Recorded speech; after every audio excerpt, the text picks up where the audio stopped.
There was like a prolonged period where I'm like, I guess, purposeless. And I had like no opportunities. I didn't make any videos for like a month. And I was upset that, basically all my clientele disappeared. A lot of my opportunities were gone. A lot of things went the wrong way. Some of my best opportunities like didn't escalate to the point where I was making money with them, and they just dropped me. I couldn't find any work really. Back, I have to now go to my parents and tell them I screwed up. I have to go back to college next semester because I failed. I actually probably declined instead of progressed during that time in the apartment. Then I think like the last week of the apartment, my brother calls me. He's like, I know someone in Miami, this real estate agent, and he called me and he's like talking about making videos again. And I told him that you know how to make pretty good videos. You want to fly down there and meet up with him and see if there's anything you can do? Because he knew I was trying to do this whole video company. And I'm like, my eyes lit up. I'm like, absolutely, I have to. This is my last hurrah. I have to give it my all now. I have like a few weeks left before I have to decide if I'm going back for the next semester. And I'm like, let's do it. All right, ladies and gentlemen, welcome back to episode number 59 of the Conscious Cast. I'm your host, Cal, along with my other boy, Kuba, a.k.a. Jacob Banasiak, a.k.a. Mr. Videographer, a.k.a. Pizza Reviewer. Say what's up, my man. And soda reviewer. Soda Reviewer. Today, sponsored by Pepsi. Today, this podcast, we're going to be reviewing Pepsi for an hour straight. My God. The worst part about that is we probably could, and we could probably have a great conversation about it. But how you doing, my man? How you doing? Good. Yeah. I'm doing good. Yeah. Happy to be here. We've been talking about doing this for a while. Yeah. Pleasure. Absolute pleasure to be here. I'm so excited. So for those who do not know, Kuba is a YouTuber, like myself, I know they're saying that like it sounds like he's full-time YouTuber, but yeah, we've both been making content for a very long time. He's currently a professional videographer. He has his own business called Kuba Studios, and he also creates TikTok content, specifically travel-based, and it's very, very good. Has done very, very well. You've been able to accumulate, I believe, 55,000, right? If I'm mistaken. Yeah. 55,000 on TikTok. And you've definitely been able to dive into the industry that you've like the video editing industry and videography industry very, very well in a short amount of time, in my opinion, right? So for those who don't know, give a little backstory about yourself in terms of, at the end of high school, you went to college for about a year, and then like you found that you didn't very much, it didn't suit you very well, and then you turned to videography. So like what kind of happened there, and like what made you turn to going into videography and video editing? I'll go back even further. Oh, okay. All right. All the way to Welcome freshman to the year Kuba of high Cast. school. Kuba Cast. I'm going to be here talking about my entire life story. Yeah, we're here for it, man. I'll try to say... No, whatever you want, man. I'll try to share my videography story. Yeah. Or just anything you want, man. From the beginning till now. Yeah. And so I think... I started the journey about 7-8 years ago now. Wow. I was pretty young, 13, 14 years old. I'm 21 now. I probably did the math wrong there. 7-8 years. I think that's 6-7 years, but it's okay. And, I actually got that right. 7-8 years. Okay. So freshman year in high school, I did I believe, or am I wrong? Okay. Well, I know you created like, I remember I've seen old videos of you and like your friends doing like soccer videos like back in the day, stuff like that, just on like YouTube. So like, has YouTube always been creating content has always been a passion of yours, right? Like it's always been something that you've genuinely enjoyed doing, even from a young age, right? Making YouTube videos, yes. The whole videography aspect of it, no. I basically, so now I remember my story. So freshman year, I'm going to say it now. So freshman year in high school, I was a very shy kid, and I remember we were in history class. We were supposed to do a presentation, and as a joke, the kid I was supposed to do a presentation with said, "Let's do a rap battle, And I'm like, crapping my pants because I know that I ain't got bars like that. Well, one, I'd have to stand in front of everyone and kind of do a battle against another kid. So I took it very seriously. I agreed to it, and I took it very seriously. Like I really, I spent the next week just writing the best rap thing I could possibly come up with. Rap thing, I love that. And the kid basically stood up unprepared, gave like 2 lines. They were pretty trash. And then I stood up from my desk, stood in front of the entire class. Everyone's looking at me. I think I actually chose like a song to play in the background too. So I had someone press play to play the song. And yeah, I said the entire, like, it was basically like a couple, I don't know how many lines, 20 lines of a rap in front of the entire class. And someone recorded the whole thing. That's awesome. You probably still have it somewhere, right? Yeah, I probably do. And my face was bright red during the entire thing. I was really, really nervous. And I did it, and people liked it. It was actually good because I really spent my time. I spent a week. I memorized all the lines. I said it without the paper. Yeah.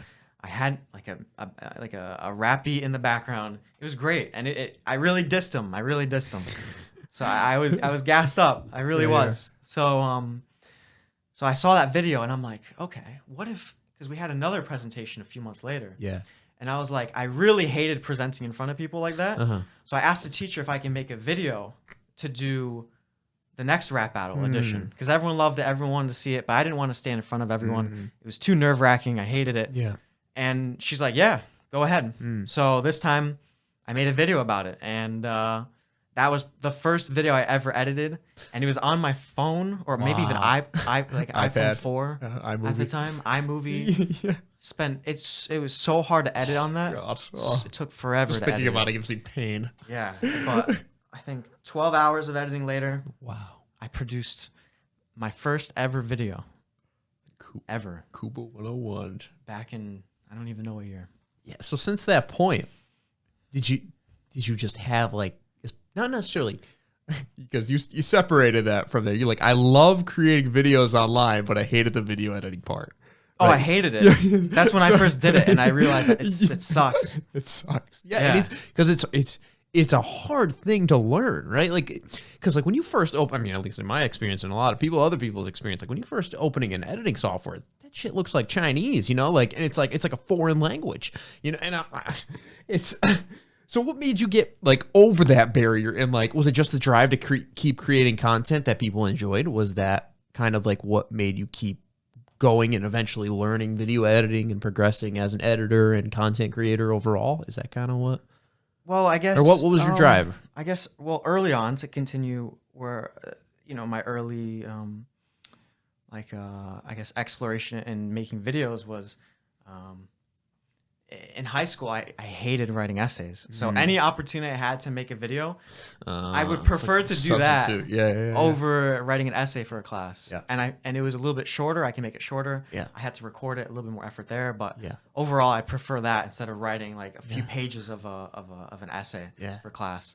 And usually teachers would just give you an A because you're the only one that's doing it. So it was a guaranteed A, and I found it less painful to do than writing essays, to put it nicely. Yeah. And so a few of my classes I made videos, and then one day I was bored during the summer. It was like the end of summer, like August, school starting in a month. And I'm like, I have like a little bit of video making skills, and I like watching YouTube, and I like soccer. So wait a minute. Maybe I can make. Wait a minute. Write that down. Write that down. So I decided, you know what? I'm gonna start making some videos on YouTube. Yeah. Of me doing like soccer challenges and challenging my friends. Yeah. They thought it was a cool idea, and at first, a few people only knew about it. I kept it a secret. This was embarrassing. Yeah. Very, very low quality videos. They're still on my YouTube. Yeah. If you go to my playlist and you click, I think, old classics, I put them on that playlist. Oh, there you go. Sweet. You can find those videos. I posted, I think, 2015. Oh my god. In August. Yeah. So I started. I loved making soccer challenge videos. I loved challenging my friends, and then there was more stakes involved because it was going to be on the internet. So it made it more interesting both in person, and for me later I could just post on the internet, and Yeah. my friends thought it was cool, and so I would just entertain them, and Yeah, they were like, yeah. yeah, I want to be in the challenge video. I'm like, all right. So I had people asking me, and Yeah. I just made more and more videos. Yep, And then after a few videos, I posted a Pokemon Go video. Oh, that's because sick. that was trending at the time. And I'm Yeah. like, well, if I'm posting soccer videos, Yeah. I like Pokemon Go as well. I'm watching some Pokemon Go YouTubers. So whatever I was interested in, I would just make videos about. Okay. And the video, again, horrible video. Like I look at it now, horrible. Yeah, looking back on it, but at the moment, did you think it was like the best thing ever? No. A bit, because bit, yeah. it was That's like how I looked at it. It was like my first kind of vlog-ish video. Yeah. And I incorporate some, I guess, cinematic techniques. I had like one shot where I'm walking and I'm recording myself, and I speed up this clip. Oh, yeah. It's the most shaky, horrific footage ever. If I did it now, I can't do that now. But yeah, at the time that was like the first time I played around with the camera. And again, most of my videos had like 20 views at the time, and then that one got 100 in one day. Oh shoot, dang! I remember when Pokemon Go was popping off. Yeah, that was a big time. Dang. And it wasn't that the video was good. Yeah. It was just that I titled it Niantic Secret. I found Ditto. Because there was this thing. Do you understand what Ditto is or no? I mean, like, I know, like, when someone's like, "Oh, Ditto," like, Okay. not like in Pokemon Go terms. No. So there was this rumor. There were rumors going around that there was this like super rare Pokemon that they released into the game that no one found called Ditto. And basically, it's a Pokemon that can mold into all the other Pokemons. So it's almost impossible to find it because it just shapeshifts into different Pokemon. I think that's what it was. I don't remember entirely. And yeah, so I claimed that I found it, and in the thumbnail I put a picture of it, and I put that I caught it. Oh no! You clickbaited him. I clickbaited so hard, so that's why it got hundreds of views in the first week. Yeah. It got, I think, at the end of the day. How many dislikes? Oh my gosh, more dislikes than likes. Yeah. And I'm pretty sure the only likes were just me and my friends. Oh yeah, yep. Dang. So, and I got a bunch of hate comments. Wow. Oh my gosh, I think one person called me, I think they said that, I think they said I had cancer or something. What? This guy is like terminally ill, and I'm like, whoa. Like some people really were upset that I posted that, and I probably shouldn't, but I was so young, and I'm like, I might as well. Why not? That I did it. I would never clickbait like that ever again. Like it just like a little bit of clickbait. Like, I mean, there's a respectable clickbait that you can do nowadays, but like, I mean, you were young, like views were everything back then, I mean, like, I don't know, maybe not to you, but I think, definitely. I mean, so like that video that you did, like the first IRL video, did that really, so when did, like, the big question for me is, when did you start, or maybe you don't even like video editing nowadays, but do you like video editing at all still? Or do you, like, how has that progressed over time? Like when you really wanted to like dive more into videography, or was that just something that kind of gradually happened? Because your content from the crossbar challenges and the like progressed insanely. Like I remember watching our graduation video as compared to, and even the indoor FSA videos that you did with all of them, right? I mean, like those videos popped off on YouTube. I mean, those were some really high quality videos, like those stuff were no joke. Like you're doing a whole intro, it looked like a freaking FIFA match, like the intro to a FIFA match, So like, how did that progress over time? Like did you start to enjoy it more as you started to create more content, or was it like you just liked the end product and looking back on it and like being able to entertain and stuff like that? Yeah, I'd say at first I enjoyed the recording like significantly more than the editing. Interesting. I enjoyed I put the camera down and then I would just make a soccer challenge. Yeah, I enjoyed competing with my friends to see who wins. And the editing was, it was cool because when I finished the edit, I never regretted that. And when I put that online, I said my friends wanted me to keep producing. So to answer your question, so after that, the Pokemon Go video that got, I think after a week, it got like, I don't know, 500, 600 views. Oh, wow, dude. My young self was like, oh my gosh. So I started posting daily after that. There you go. I want clout. I want clout, that influence. We need it. Yeah, and because of that video, I just said I have to be a YouTuber now. Oh shit. Oh, so that's really the video that sparked like your consistency after that point. Yeah, I honestly think if it wasn't for that video, I mean, there was a good chance that after a while, I think I would just stop because I don't think I loved the video editing back then. Yeah, It was just more for my friends, and eventually they would grow tired of it. But that video, it made me realize, hey, I'm actually good. You're like, oh, I'm pretty good at editing. You wait a couple of years and you're just like, what was I think? Like, I consciously thought this was good and I put it out. Like, oh my God. Like, dude, you just realize, oh my God. Like, I look back on some of my first cinematics, dude.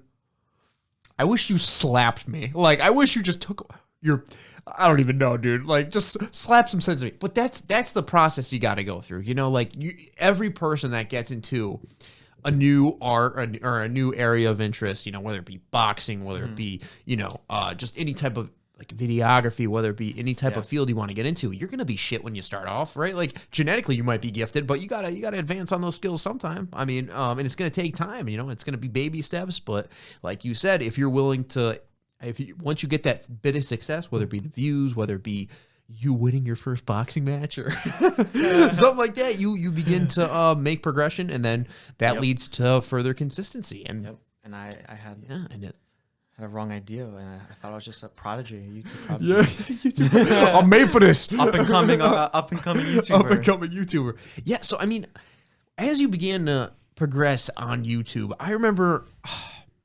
After we graduated, like you were making content pretty consistently, very high quality content. You definitely have advanced a lot since then. And just to briefly say how I got to that point. Yeah, exactly. So there was two. So after that that Pokemon Go video, I would say the next two big moments in my progression and slowly developing actually an enjoyment of video editing was. One, when I started watching Casey Neistat. You know who he is? Yeah, I know who he is. I've never watched his content like very religiously. I did. He would upload daily vlogs, and I watched every single one. I loved it. And yeah, he was very cinematic, right? Very cinematic. His storytelling was beautiful, second to none. Hey, and YouTube legend. YouTube legend. He changed the game of vlogging forever. He took what was just what someone did from time to time, and he turned it into something that's daily. Wow. Oh no! It was already YouTube. Vlogging was becoming something that was becoming more daily, and Casey Neistat came into the mix, and he turned what was just casual vlogging into like little films, you know, of his day. Really? And when I watched it, I was so impressed by his video editing, his camera that he was using. So that was one thing. So I started looking into it a little bit more, and of the video editing aspects, and I was like, wow, I wanna make videos like him. He's great. And then the other moment was, I guess, Christmas one year. My parents bought me my first camera. Oh, shit. So when they bought me my first camera, I'm like, wow, it's the camera that you're using now. Yeah. Well, actually, it was a different camera, but eventually, I told them I wanted the SL2, Canon SL2. That was my first. My first camera. It's such a great camera. Yeah, it is a great camera. For your first camera, I think it's one of the best ones. Yeah, for sure. That you can get. So those were the two that slowly brought out the video editing aspect of me, and I started to enjoy it and started learning about it and started incorporating that into my YouTube videos. I started posting a couple of vlogs like Casey. And so that's so it's I mean, I remember when I got my first camera, the one that's the poo-poo quality that's going right now. Screw you, Jason, for not being... No, I'm joking. No. Jason Scalora. Go and follow him on every social media. Great guy. He's a great guy. He's a great guy. Love him. Love him to death, brother. But yeah, I mean, I remember when so the first video I created was, it must have been like, it was like 5th or 6th grade because I was playing the trumpet back then, you know, at Westwoods. And so my brother got like a camcorder, and I created like some type of weird skit where it was like I was like stealing something or whatever. So I put the camcorder on, like I stood the trumpet case up like tall, so it would be tall. I put the camcorder down so it would be like a stand, right? And I recorded this like entire skit of like different types of clips. It was just like about me about this guy named Rajon, right? So Rajon Rondo from the Celtics, Oh, right? okay, Yeah. So I was like, Rajon Rondo. you know that guy Rajon, something like that. But yeah, like, and like my mom, I remember when she went and I watched it back, she was like, holy crap, Cal, like, this is actually really good, you know? And I remember at that point, I was like addicted to Black Ops 2. I would use that camcorder to record my gameplay and stuff. And I created content back on Black Ops 2. Really didn't get into like IRL type of stuff until early on into YouTube. But I just remember, like, very similar to you, like when I first got that camera, I was like, oh my God, like just the ability to produce content, right? The ability to create something and like take a bunch of different clips and craft it into one singular video and like into, I guess you could say, an art, you know, like of maybe entertainment or you know, like a documentary or something like that. You have access to all these like features that you don't have on, like, a phone. Exactly. And just having that ability to, like, I guess, manipulate the video that you produced, you know, was just so cool to me. And like, I think also for you, like when you first got your first camera, did you like very similar to me, like when you found out all these different effects like that you could do and like make it funny, you know, like have different types of cuts, create a concise video, you know, that's directed towards one thing, whether it be entertainment. Did you like that a lot? Did you like that kind of avenue that you could go down to kind of dive into? Yeah.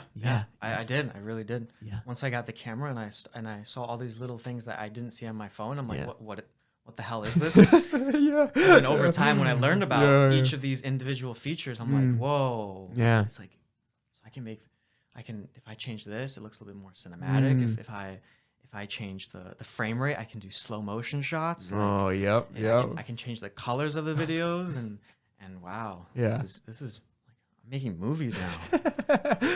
Yeah, it's just like such a cool thing you're able to do, right? And it's like having that ability and having that kind of I could say power is a truly great thing that you're able to do, because you're able to tell a story, right? That goes beyond just, you know, pictures. And if you're really able to get into that type of, I mean, like, don't get me wrong, a picture's worth 1,000 words, right? But, you could really dive into that. And like with video editing, with these different types of things, like for me, it's like my own personal art, you know what I mean? And it's like, I suck ass at drawing, right? Like I am terrible at drawing, right? But when it comes to cinematics and different things like that, did you find that it was like your type of art? Like, did you find that like this was something that you can kind of pour your creativity into? Yeah. As I how do I word it? As I got better at it, you know, the more time I spent making the videos, the better I got at it, and then the more I'm like, I could do something that most people can't do. I can tell a story in a way that, you know, can grab the attention of people. And that's, like you said, that's like a form of power in some sense. Like I can gather people. Influence. I can influence people into what I'm trying to share on these videos that I'm making and posting. And I really as I got better, the more interest I took into it, and the more, I guess, questions I had about, if I can do this with this, then maybe I can do that with that feature as well. And then I'm like connecting the dots. I'm connecting the dots. And I'm like, well, and then there's all these other things I haven't learned yet. Let me learn them. And then it got to a point where I knew my camera in and out, like the back of my hand. Like I knew all the features. I knew where to find them. And that's when I'm like, okay, now it's time to move on to another camera where there's even more features and more things I can do and more cinematic elements and different colors. And then at the same time, now that I have I understand the skills of the camera, I have to match those skills in the video editing software. So that's when I looked into like different video editing softwares and different techniques of editing. And there's so much you can do with that. I think that's an even bigger arena to like learn about. That's infinite. The ways you can manipulate clips and the effects you can use. There's so many things you can do, and I think you couldn't in a lifetime understand that. As opposed to like a camera. I feel like you can understand almost all the different types of shots and things that are inside of it for the most part. But with editing, like there's Yep. there are rules you have to understand, Yeah. and there's there's a finite amount of those, but There's a lot of finite, a lot of finite. But yeah, it's like just when you think, at least when this is like my own personal experience of like with video editing, just like when I think, I like, oh yeah, dude, I'm a pretty solid video editor, and then I look at, you know that guy? All right. And then maybe I talked to that guy before. As soon as I get to that point where I'm like, yeah, I've got it all figured out. I'm a pretty solid video editor. And then I go to like Kuba's TikTok or look at his like, really just like I compare myself. And and like it's important to like, they say comparison's the thief of all joy, right?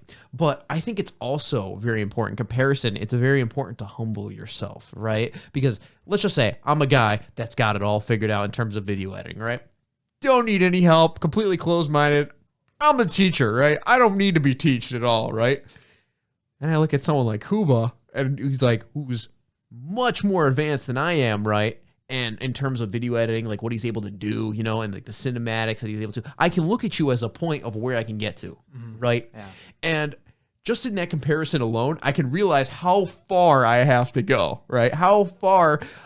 Where I am currently and where I should be heading towards. So for me, you are a model of where I want to head towards in terms of video editing, videography, and like the like. And so I think it's very important for people to stay open-minded, whether it be in any type of area they're going into, right? And so, like, have you ever kind of like in your own type of experience of video editing and like videography, or just maybe anything in your life that like you've just been like, yeah, like your ego kind of takes over, and you're just like, yeah, I'm a way better video editor than all these other guys, you know what I mean? And it's like I don't need to learn anything, but like it seems like also too in your own experience that you've been very willing to invest in yourself in terms of cameras, put your first foot forward and learn as a student. Yeah, sometimes a little too quick. Yeah. Sometimes it's not good for me to be investing in more camera equipment or a more advanced editing software yet, because then it creates too much chaos, because now I'm not ready for that next step, and I have a habit of just, pushing forward a little too much at times. Gotcha. And then all of a sudden I'm overwhelmed, I'm anxious, anxiety. I'm like, I don't know what to do. There's too much to learn now. And then I just stop. I'm just like, I have to take a break. I have to take a break. And then that's not good either. So there's a healthy amount of pushing yourself and understanding that, you should take a smaller step forward instead of trying to take a big leap. That's my problem. Gotcha. I almost rarely have an ego and think, oh, I'm the best at this just because I've learned certain things. Gotcha. Rarely. I mean, sometimes maybe if a video does really well, that's in the back, it might be like the back of my mind. Yeah, but you don't let it embody you. Never. I don't think I've ever. That's very good. Very good. Unless I'm like joking around. Yeah. Maybe I'd be like, I am the YouTube goat. But never have I ever truly felt that, because I watched Casey Neistat before he started editing. Like, how could I ever? Well, you just think about that. You think about that. Yep. I'm the GOAT when I first started watching like one of the GOATs. Yep. And his, like, I could never. I'm still not at that level, and I don't think I don't even know if I'll ever be there. Yeah. Who knows? Who knows? Dang. His skills are second to none. Yeah. As I've said. Yeah. And I think, being able to, I think the way you started, like in terms of videography, looking at someone that already has like where you, in an ideal world, has the end destination of where you need to be, or not need to be, want to be, right? Even though there really is no end destination, you can always get better, right? Is a great way for you to like keep in mind and not let your head get, like get so egoically attached to being like, yeah, I'm a fucking beast, like, and just like being able to go through the motions with that like thought always in the back of your mind, being like, okay, yeah, like I'm starting, like you can be like, okay, I'm starting to make progress, I'm starting to get better and better and better. And something that I've struggled with, is just really being able to push myself, right? Being able to have that model and being able to progress as an editor. Like within the past year, I've already progressed tremendously, right? But I feel as though I could have progressed even more, right? But I think what I got to start doing, and what I have been doing, is just when I'm watching people's videos or just like content in general, just like observing like what, like, instead of like looking at the actual content itself, right? I actually like focus on the effects that are going on, being like, oh, maybe I should do that. Maybe I should, kind of like have those effects and transitions in my video, right? Oh yeah, that's going on Conscious Cast Plus. But yeah, just like Sorry. oh, sorry, my bad. But yeah, just having that kind of model that you can always progress towards, in my opinion, is so important. And it's one of the reasons why I think you've been so successful, right? In terms of being able to progress, at least like from the outside looking in. I know it's different inside looking out, but like being able to progress as a video editor over this period of time, right? And so I think transitioning to kind of like getting out of high school, right? You have this passion for videography, right? But you go to college. So like what made you go to college? Like, so you went to college, right? Yes. Yes, let's establish that. University of Hartford, right? Or No. UConn, right? UConn. Yeah, UConn, yeah. Hartford, actually. Oh, First UConn. semester. Hey. First semester. Combine the two. close. Yeah. You got halfway. Yeah, halfway. Halfway there. No, wait, we don't want this copyrighted. Come on. Oh, please. You know how many kidding. copyright I'm claims kidding. I have on my... I don't give a All right, fuck. and then, Oh. living on a prayer, right? Is that the word? Yeah, I- Bon Jovi. Yeah, well, I suck at remembering lyrics to songs. So do I I. always know like the main one. hymn. I could always like whistle to it, but the words I always mix them up. Okay. But yeah, just yeah. So like you went to college. Yes. And you at the same time too. I remember. This is a little bit foggy in my brain, but I remember you put out video where you were having a lot of mixed thoughts about what your career was, what you wanted to do with your channel, right? I think it was like the first episode of you really putting your foot down and being like, okay, I'm gonna. I think this was after college, right? Maybe not. This is during college. During college, and you're like, I want to become a filmmaker, right? It was like kind of you were kind of leaning a little bit farther away from school, or maybe you were always leaning away from school, and you're just like, yeah, maybe I'll try it out, but explain that to me if you could. So yeah, and at the end of high school, I'm just gonna check the camera. okay. So yeah, at the end of high school, let me think. I guess I always had a dream of not going to college. It was like always in the back of my mind. I'm like, if something can work out. Head was in the shot. Anyways, sorry, I tried. He tried to sneak, but he couldn't do it. I couldn't do it. Just too big. Sorry. Want too many steroids. Oh, sorry. We'll say that. So yeah, it was always in the back of my mind where I'm like, if I can get something to work out where I can make enough money or have some sort of potential to do something else, like if I could, like maybe I would be open to the idea of dropping out. Yeah. But it was just a dream. Like realistically, like logically, I couldn't not go to college, especially since my parents really wanted me to go to college. I even thought it made sense and it was a good idea to go to college. And I did want to try it out to see if I liked it or not. Yeah. And all my friends were going to college. Yeah. I think it just made sense for me to do that. Gotcha. And so I decided to go to UConn Hartford, and for a semester, they said as long as my grades were good, I'd go to UConn Stores, the main campus. And I'm like, okay, I'll take that offer. Probably should have tried a little bit more in high school. Yeah. I had a pretty good SAT score, but I think junior year of high school I really screwed up where I almost failed gym class. Oh my gym god! or health What? class. No way, dude. Yeah, it was third quarter, high school. That was when I had my first girlfriend. Gotcha. And I was Roger Dodger. Say less. And he's like, oh god. If you're and- watching this, we love you. No. Sorry, my bad. Yeah, that's when I had my first girlfriend, and the soccer season was starting up again. Gotcha. And yeah, that was an important soccer season because I was thinking about going to play college soccer, and that was like the last I didn't know that. Wow. Premier League soccer season I'd have before I had to make that decision. Yep.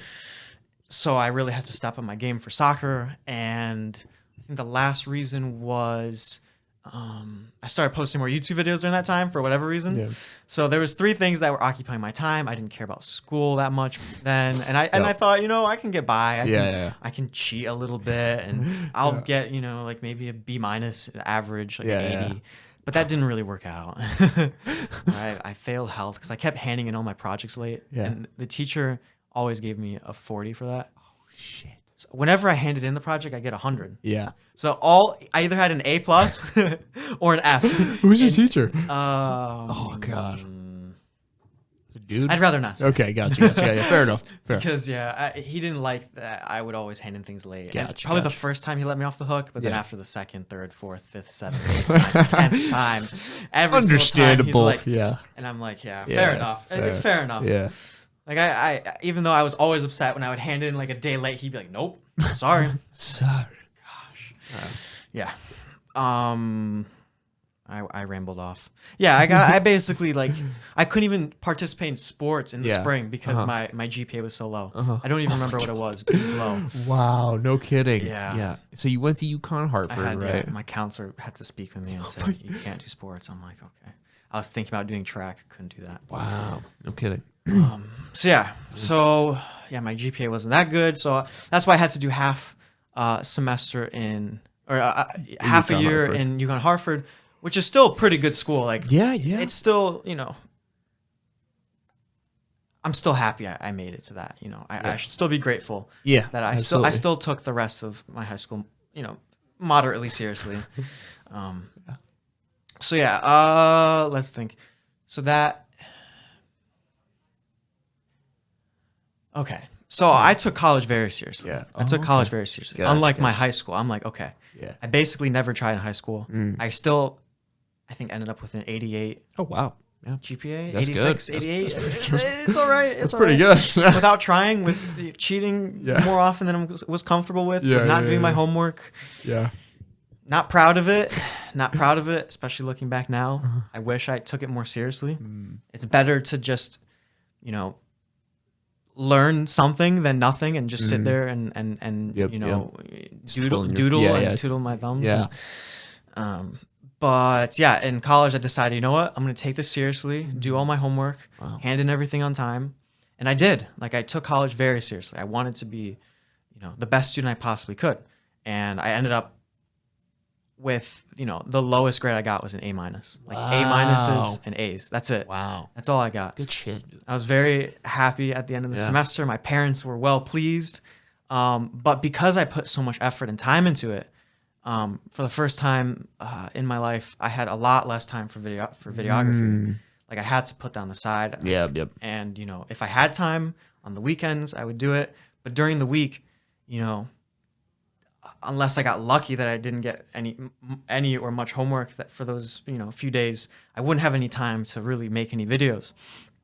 And at first I was okay with it because, you know, I wanted to you know, take school seriously. But over time, you know, the material I was learning in school was kind of useless, most of it. You know, I found some classes enjoyable and engaging, and those are the classes I loved going to. But others, I was like, I really don't want to do this. And it just started, you know, upsetting me more and more that I didn't have time to do the things that I love.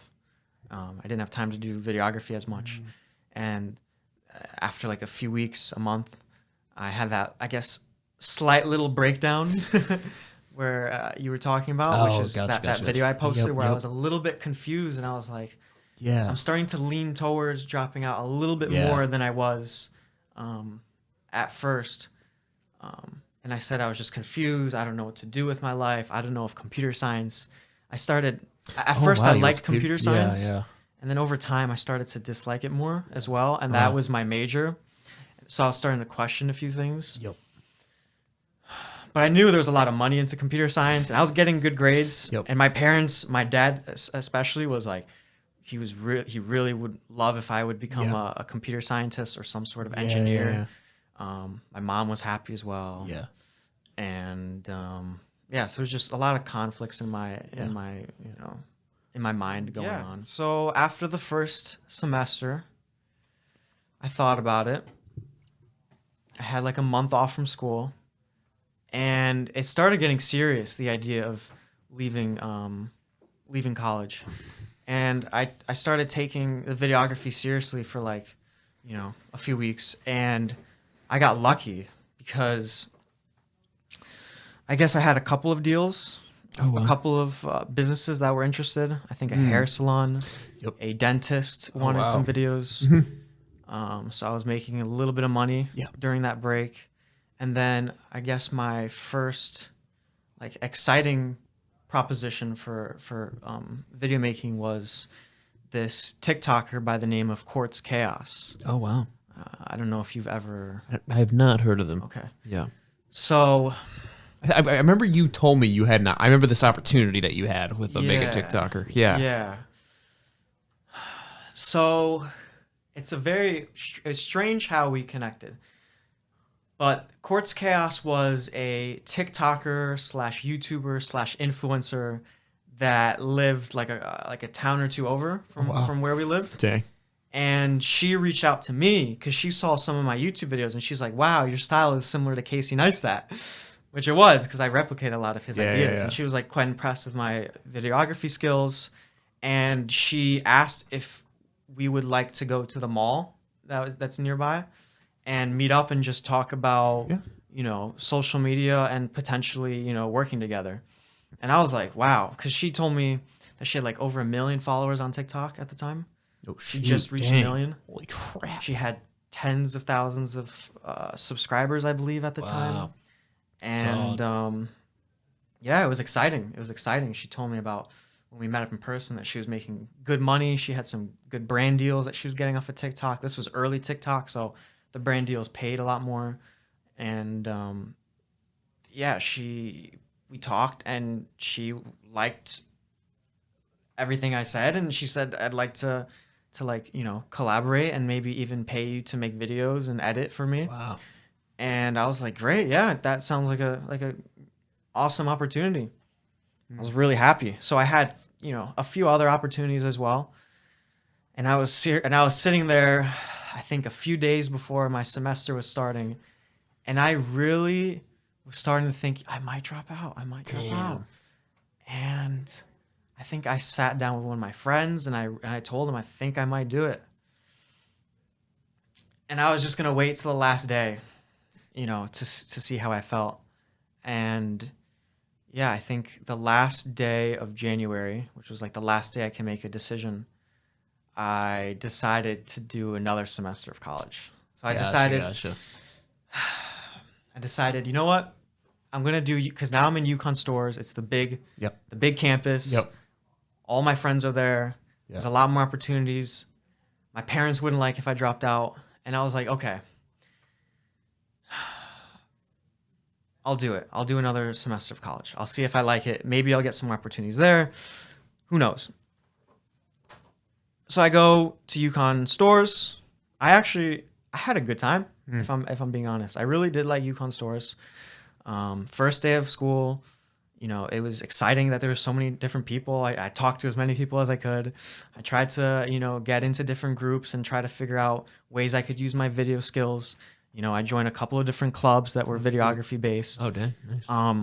But then I noticed that the clubs I joined and the things I was doing, even though I wasn't that good of a videographer, most of the people that were there were worse than me. And I'm like, and I usually don't like to say that, but there were a lot of people that were like newer or only been doing it for a year or two. At that point, I was doing it for 4 or 5 years. Videography and editing. And when I was there, I think there was maybe one guy who was on a similar level as me. And, I talked to him and I got his Instagram, and, we still talked. We've still talked a few times since then.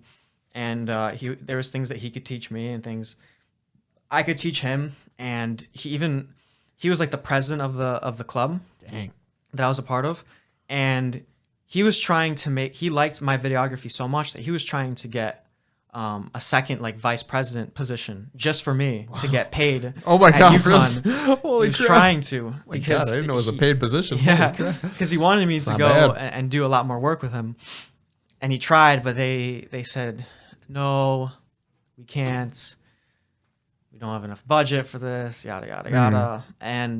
But he promised me that because he was a senior, so he was way older than me as well. Oh, I was a that's nice. freshman in college, and I had such, I guess you could say, high level skills at a college level environment. Yeah. That yeah, he said I can promise you that you'll be the president next year when you come Wow. back.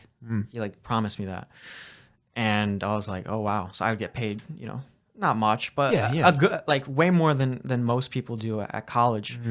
And it would be on campus, and it would be Yeah. what I love doing, which is Yeah. videography and editing. Yep. I'd be doing it for the school. So I had that opportunity later at my fingertips if I wanted to go back next year. I had another club that I was also like one of the best. I don't like saying that, but I was one of the best videographers. Just objectively saying it. You're telling how it is, We had we had like a contest in the club. There were like 30 people that made videos, and my video was like a top 2 video in the club. Wow, dang. And they only I can go more into that, but I finished second. I didn't win it, but that's because I decided to take a more unique video approach. I wanted to test my skills, and I took a. Yeah, I'm rambling too much. No, you're good, man. No, you're fine. Because I'm sharing all these like stories, and for me, It all makes sense, though. It does make sense a Yeah. bit. It does make sense a bit, but for me, like I'm visualizing these stories that I have, and I know what I'm talking about completely, and I know I'm missing like a lot of like important details in all those stories. Gotcha. But I can't say all of them. Yeah. We'll be here. But for the most part, there was a contest. 30 Yeah. people, entered.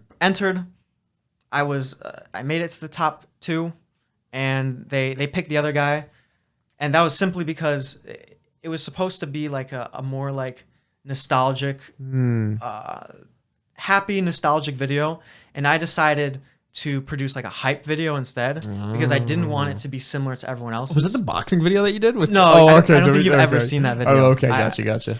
And it was a good video, but it just didn't meet the theme of what I think everyone was looking for. Gotcha. Because it was for, I think, Huskython. It's this thing where they raise like $1 million. Like, they usually raise like over $1 million for disabled kids in like the UConn hospital. Oh, nice. And yeah, so that's why it was like a nostalgic, like happy feel that won over the hearts of people that were voting in the contest. But for me, I decided, I'm going to make this hype. I'm going to make it seem like this $1 million is the hypest thing ever. Yeah. And it was just a little bit off, the mood that You it still should got have been. second, though. That's pretty good. I still got second, It's pretty good. and I took a risk. And, if I decided to go with the nostalgic, feel, who knows what could have happened. Maybe I would have finished first in the contest. But, yeah, I don't know why I'm sharing the story. Well, no, Where am I now? No. So you were discussing how you were just you joined multiple clubs in college, right? That second semester. Oh yeah, I'm talking about how I just was as a freshman in college. I was already you're at one of the already- highest levels. Yep. And I'm like, well, and that guy was also a senior who finished first in the contest, and both of them are leaving next semester. If I'm a So freshman- now, if I'm a freshman, I'm gonna be a sophomore next year. Wait till I'm a senior. Right? I'm gonna be a god. I'm a god. Yeah, but so kind of like, so did you end up staying the entire semester? Like the second semester, sorry. Oh yeah, this is where it gets interesting. Yeah. So yeah, this was during COVID times. Oh my god! Holy crap! Yep. So yeah, in March, COVID happened, and then everyone's like, Fuck. rumor has it there's gonna be 2 weeks off of school because of what's happened with COVID, because we don't know what's going on. And then one day out of the blue, not out of the blue, we were all expecting it to come inevitably as the cases were rising, and eventually they announced it like, all right, this is the last week of school. we're taking 2 weeks off, and then we'll think about it and see what to do afterwards. And I'm like, yes, 2 weeks off that no one was expecting at the beginning of the semester. And it was great. It was great. That 2 weeks, I was like, I'm bored. I got nothing to do. Videography time. Let's go. And yeah, after 2 weeks, they announced that they're going to be doing homeschooling now, right? Is that the word? Virtual school. Yeah, virtual school. Yeah. Virtual school. Virtual, Zoom classes and all that for the rest of the semester.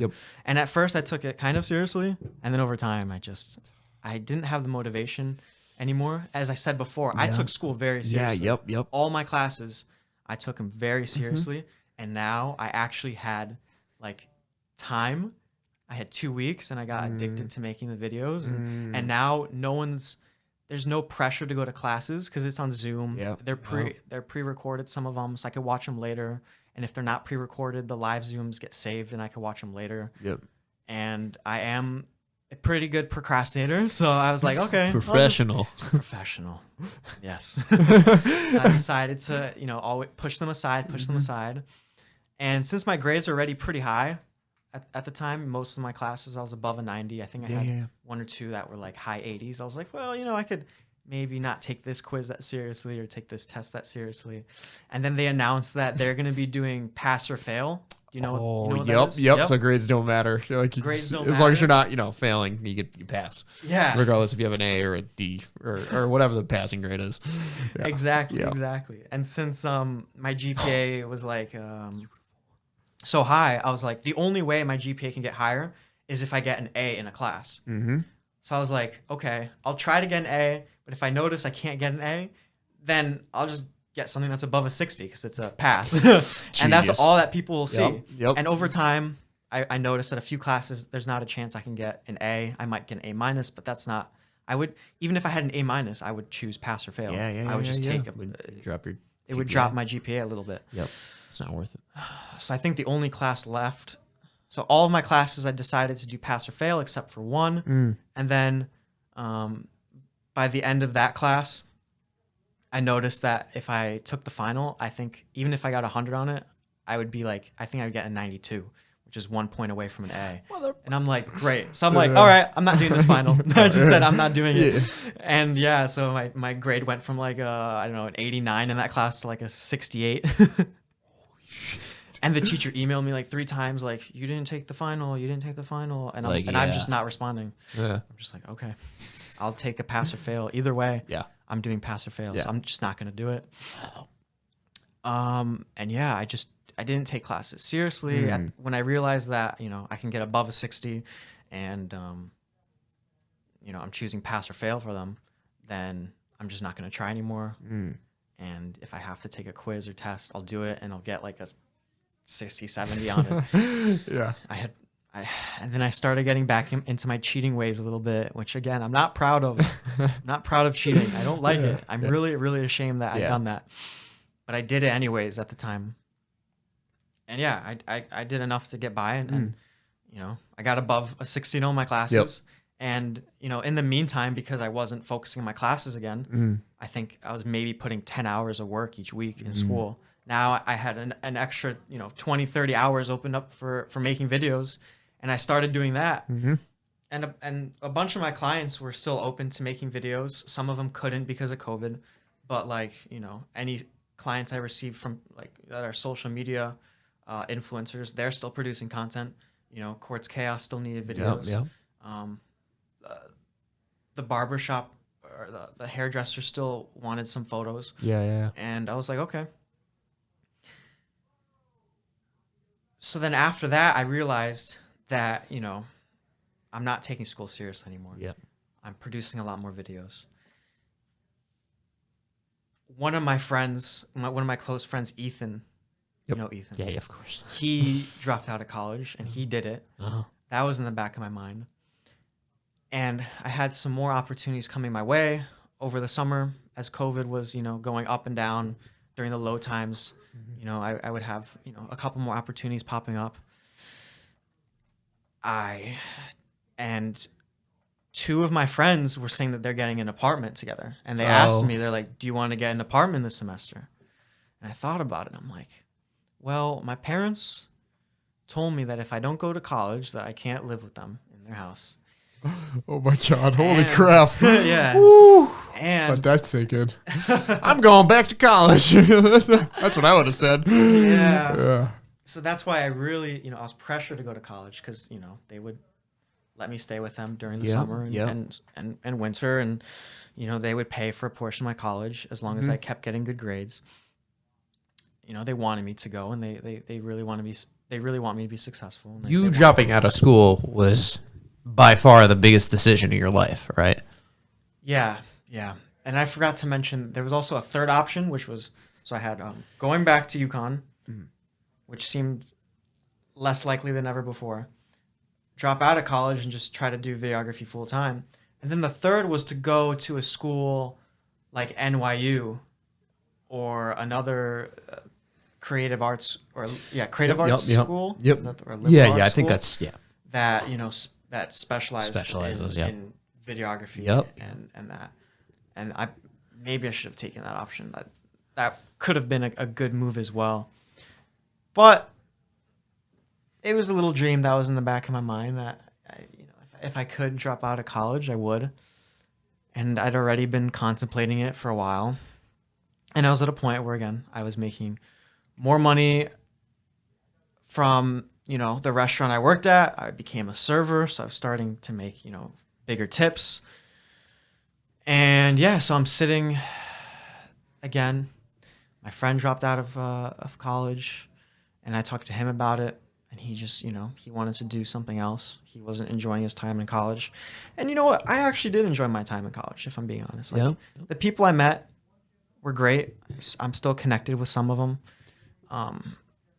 I enjoyed doing schoolwork more than I thought I would. I still obviously loved videography, but there was something, maybe I didn't like school that much, but I did like the, I'm going to take back what I said. I didn't like school that much unless the class was interesting. And if it wasn't, I didn't really like it that much, but I did enjoy the routine of, after my class is done, I go to the library, study for an hour, then go to my next class, and then I eat at this time, and then after school I study for like 3-4 hours, and then I go and I maybe just watch YouTube and then go to sleep, or I'll go hang out with friends and then go to sleep. And it was like a routine, and my life was pretty organized and structured. So that part of it was good.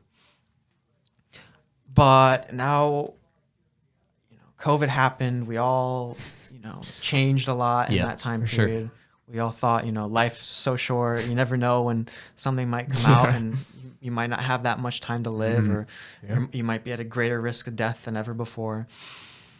And yeah, my friends were getting an apartment together, the two of them, and I said, you know what, I might be interested. Let's go look at a few apartments and let's see what's out there. Yeah. And yeah, we went to one and it was okay. We went to another one, and the second was my favorite because it was in like this downtown area.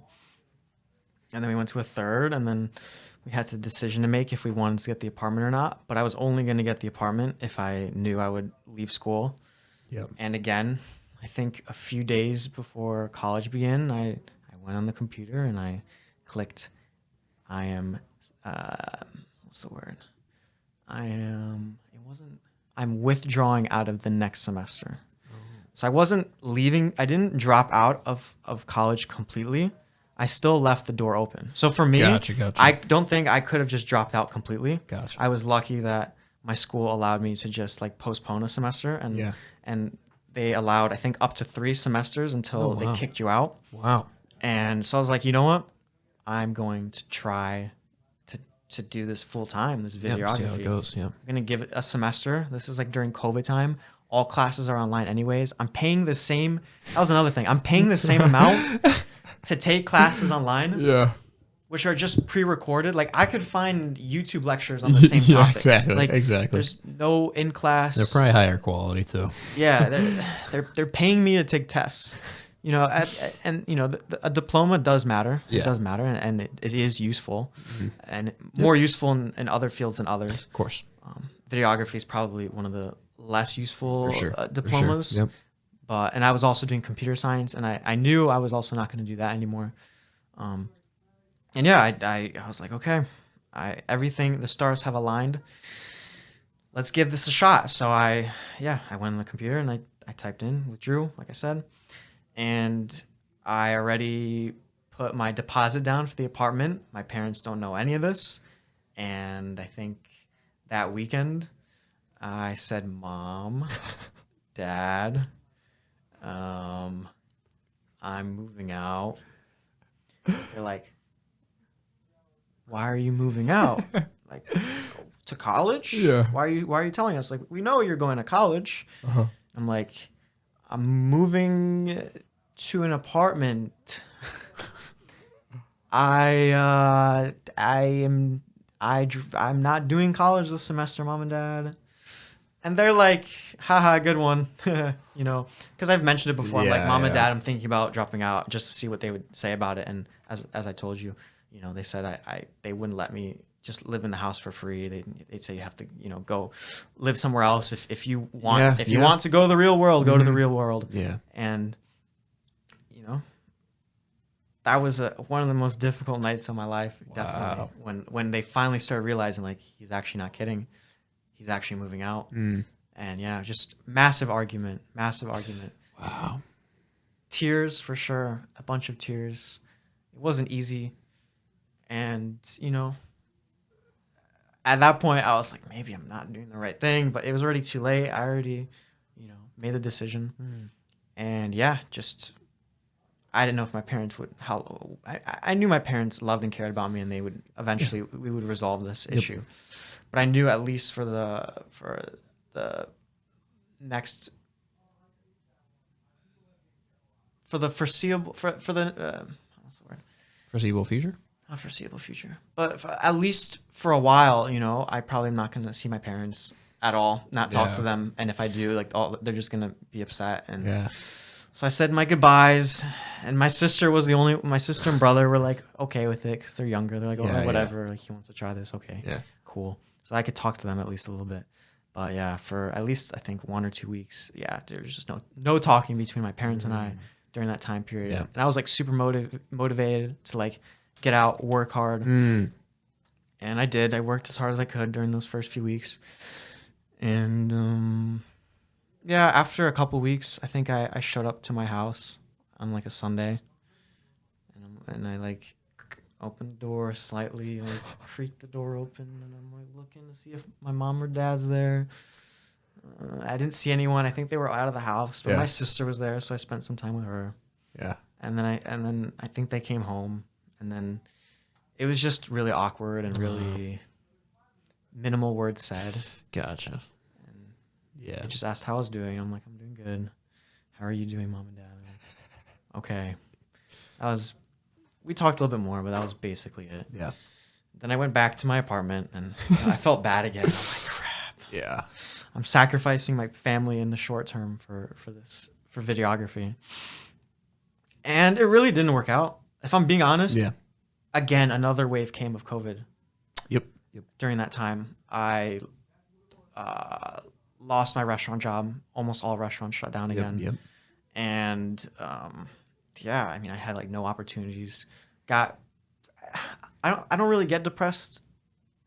I don't really like to use that word either. It doesn't, at least for me, it doesn't happen that often. And if it does, it's like short bursts of like sadness. Yeah.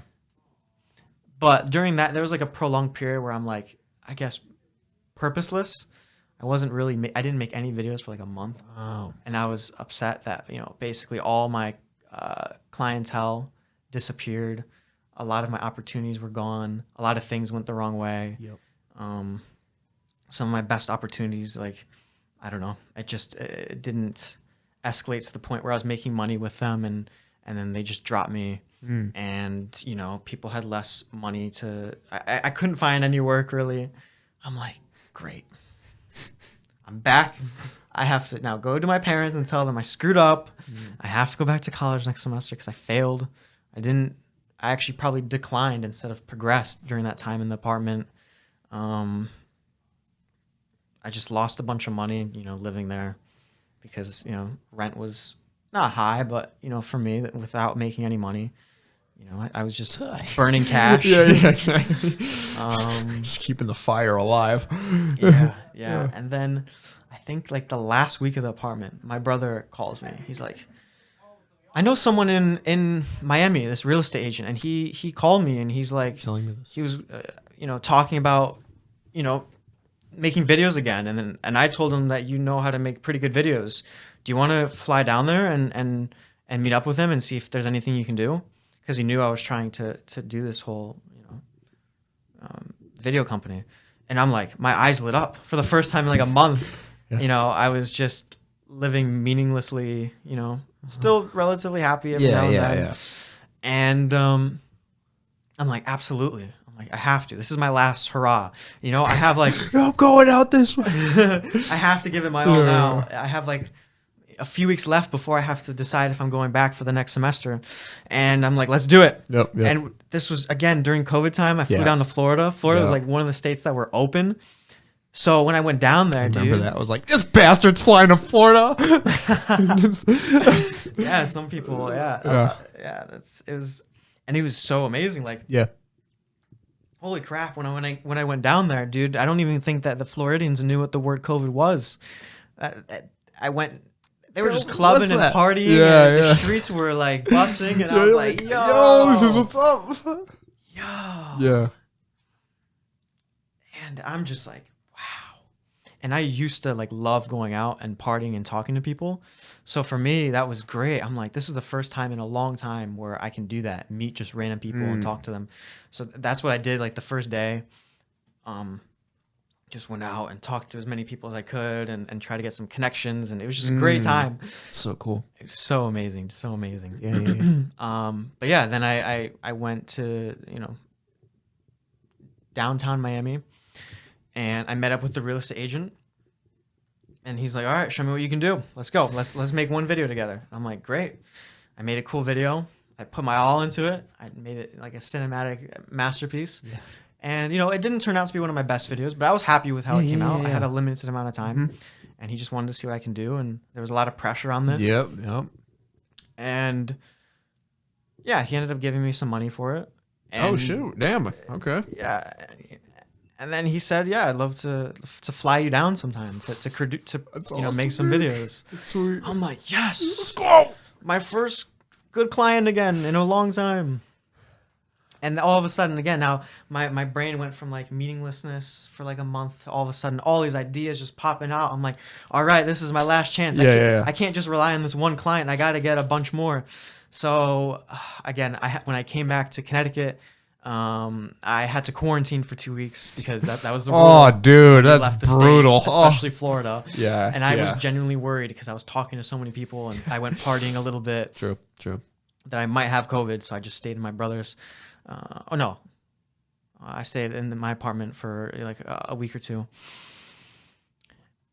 And then after I got a couple of tests, I was good. Didn't catch COVID. I just started calling a bunch of real estate agents in the area, dude. I cold called, I don't even know how many. I cold called so many agents because I had one client, so I could just tell them, hey, I'm working with this luxury real estate agent down in Miami. Here's an example of some work I did, which I already had. I could send it to them. Let me know if there's anything that you need.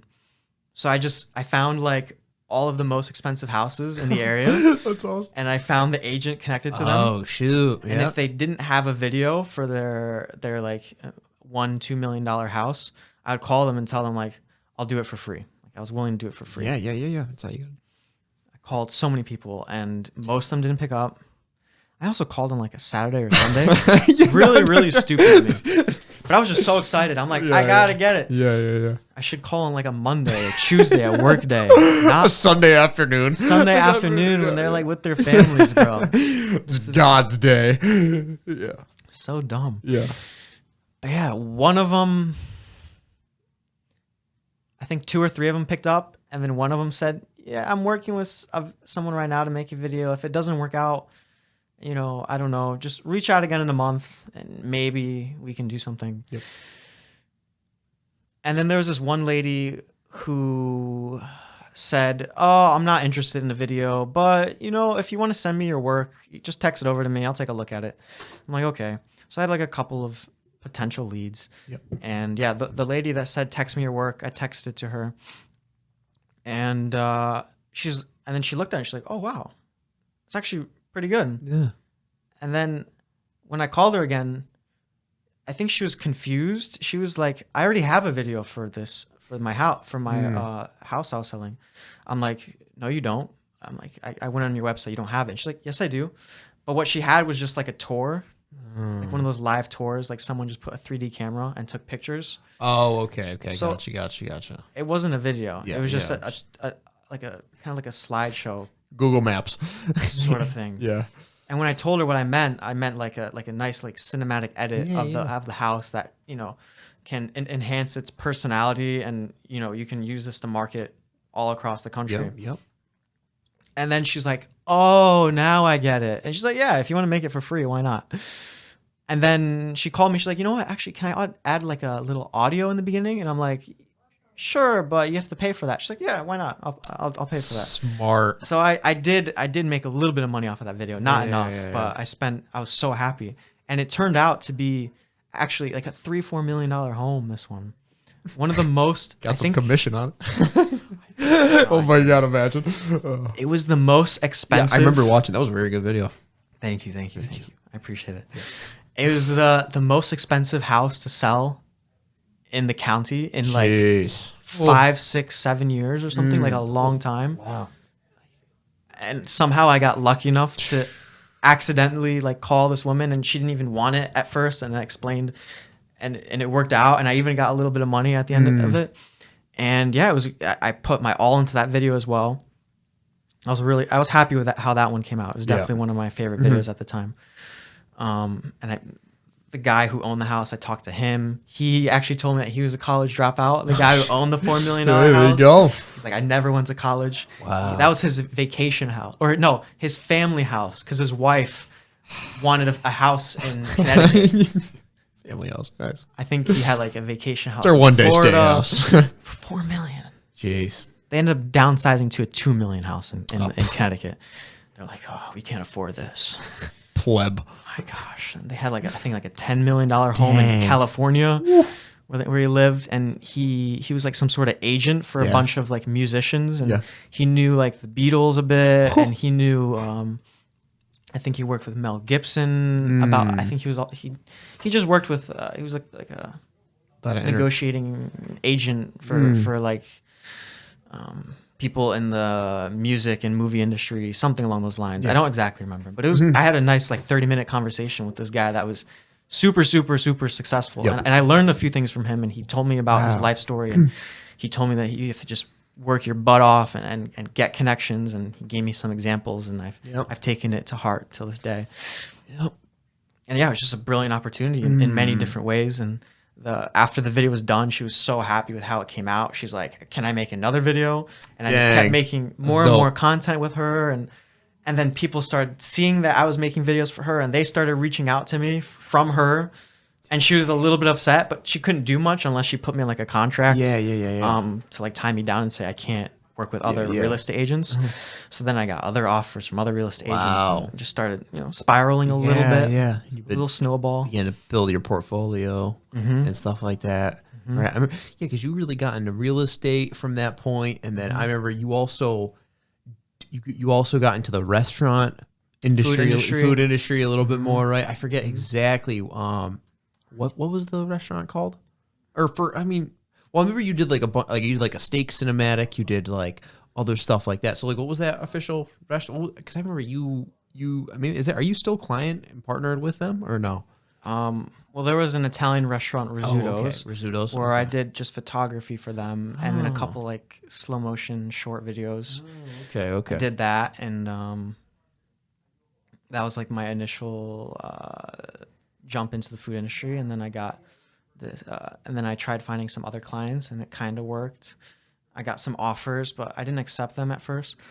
And then I ran into Bird Code. I think that's the one you're thinking about. Bird Code, which is I'm still working with them.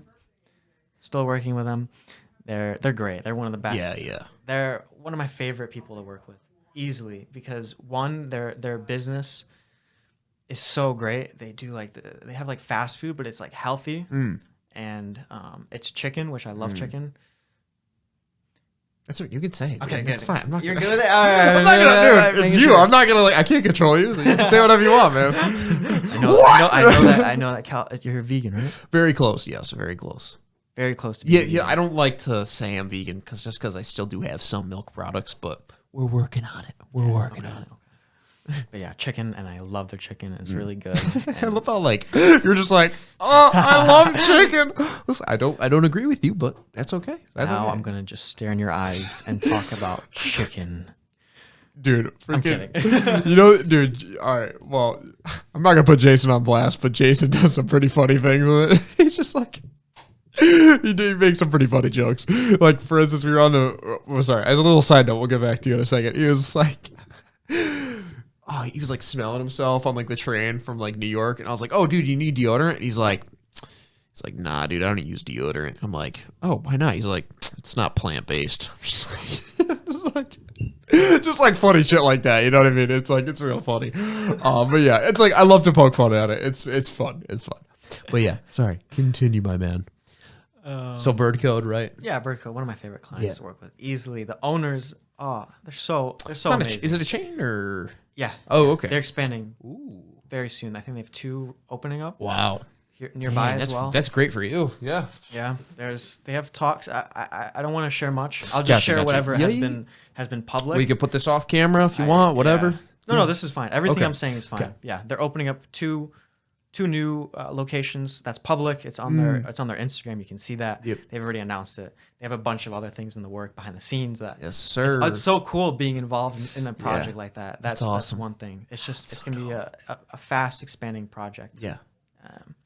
And yeah, I love their food. It tastes amazing. Yep. Definitely, easily, I could say it's my favorite fast food restaurant. Easily, 100%. And yeah, and the types of videos I make for them, I really enjoy. So I think it checks off all the boxes. It's awesome.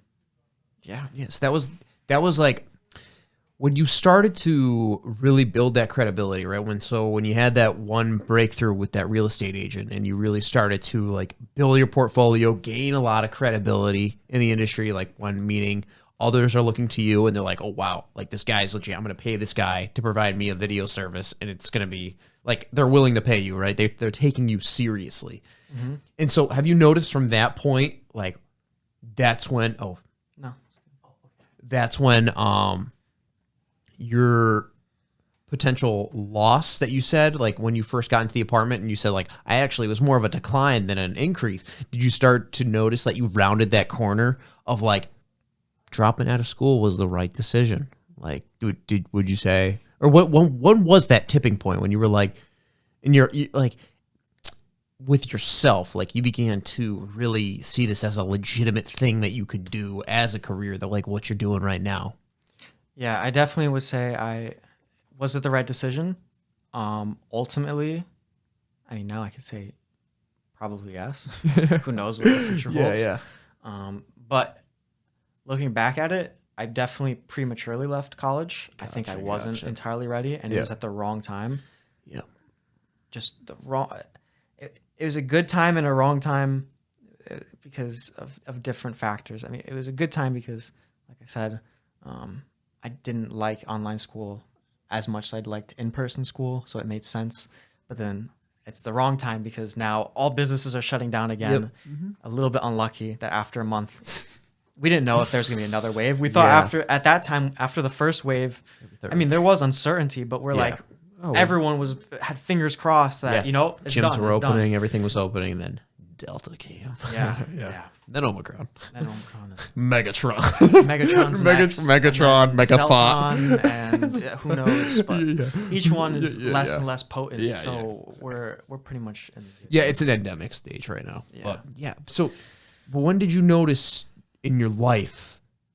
I mean, maybe have you consider a legitimate thing now, right? Like like you consider this a legitimate career, right? Yeah. So when was that point for you? When was that tipping point? Like when you were like, it was worth it to leave college? Because you said you prematurely left college, but like when did you realize that like like, okay, this is something that I don't have to go back to UConn. I can, like, I'm going to continue to keep pursuing videography? Or was there even like a tipping point, or did you just kind of go with the flow and you just didn't even look back? I don't know. I'm an all or nothing type of guy. Gotcha. I'm a risky guy. Yeah, I'm a bit yeah. risky. I've always been like that. So Yeah. yeah. I mean, there wasn't really ever a point. I just kept gradually improving my skills and acquiring more clientele, and the clientele was getting better, and I was actually able to refuse now some offers, and Wow. I could negotiate. I had the leverage to negotiate a bit, exactly. and if someone wasn't willing to pay a certain price for a specific project, especially if I didn't like it, I wouldn't accept it. And but if there was something I liked doing, then if they're not willing to negotiate past a certain point, then I'll probably take it. Maybe, and in the future, if it gets if it gets to a point where I need to get more money out of it, then I'll try to negotiate up again. And if I can't, then I'll just drop it. Yeah. So you really have gained a part of the market, right? Like you're in now, right? Like you're in. Yeah. And like meaning that you've built a legitimate business, right? You're a legitimate freelancer. I have some street cred. Street blood. I can now go to a lot of different businesses with the videos I've made with all these different companies and businesses. Even if I lost all my clientele today, in the next month, I can probably approach 50 businesses, show them my work, and they'll be like, okay. And, a percentage of them would want some work. I don't doubt my skills at this point, at least it's good. With a certain level of brands. Yeah, what they're demanding from you. Yeah. Like I can't go to ESPN and be like, I want to be the main creative director at your place, man. Like, hire me as an independent contractor. Let's make it work.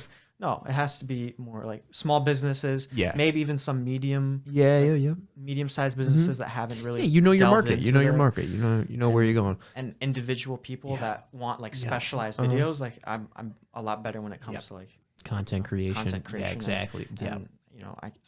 And I understand social media pretty well because I've done it myself. I've done TikTok, Snapchat, Instagram, YouTube, the whole 9 yards. I've learned a lot of things about all of them. Yeah.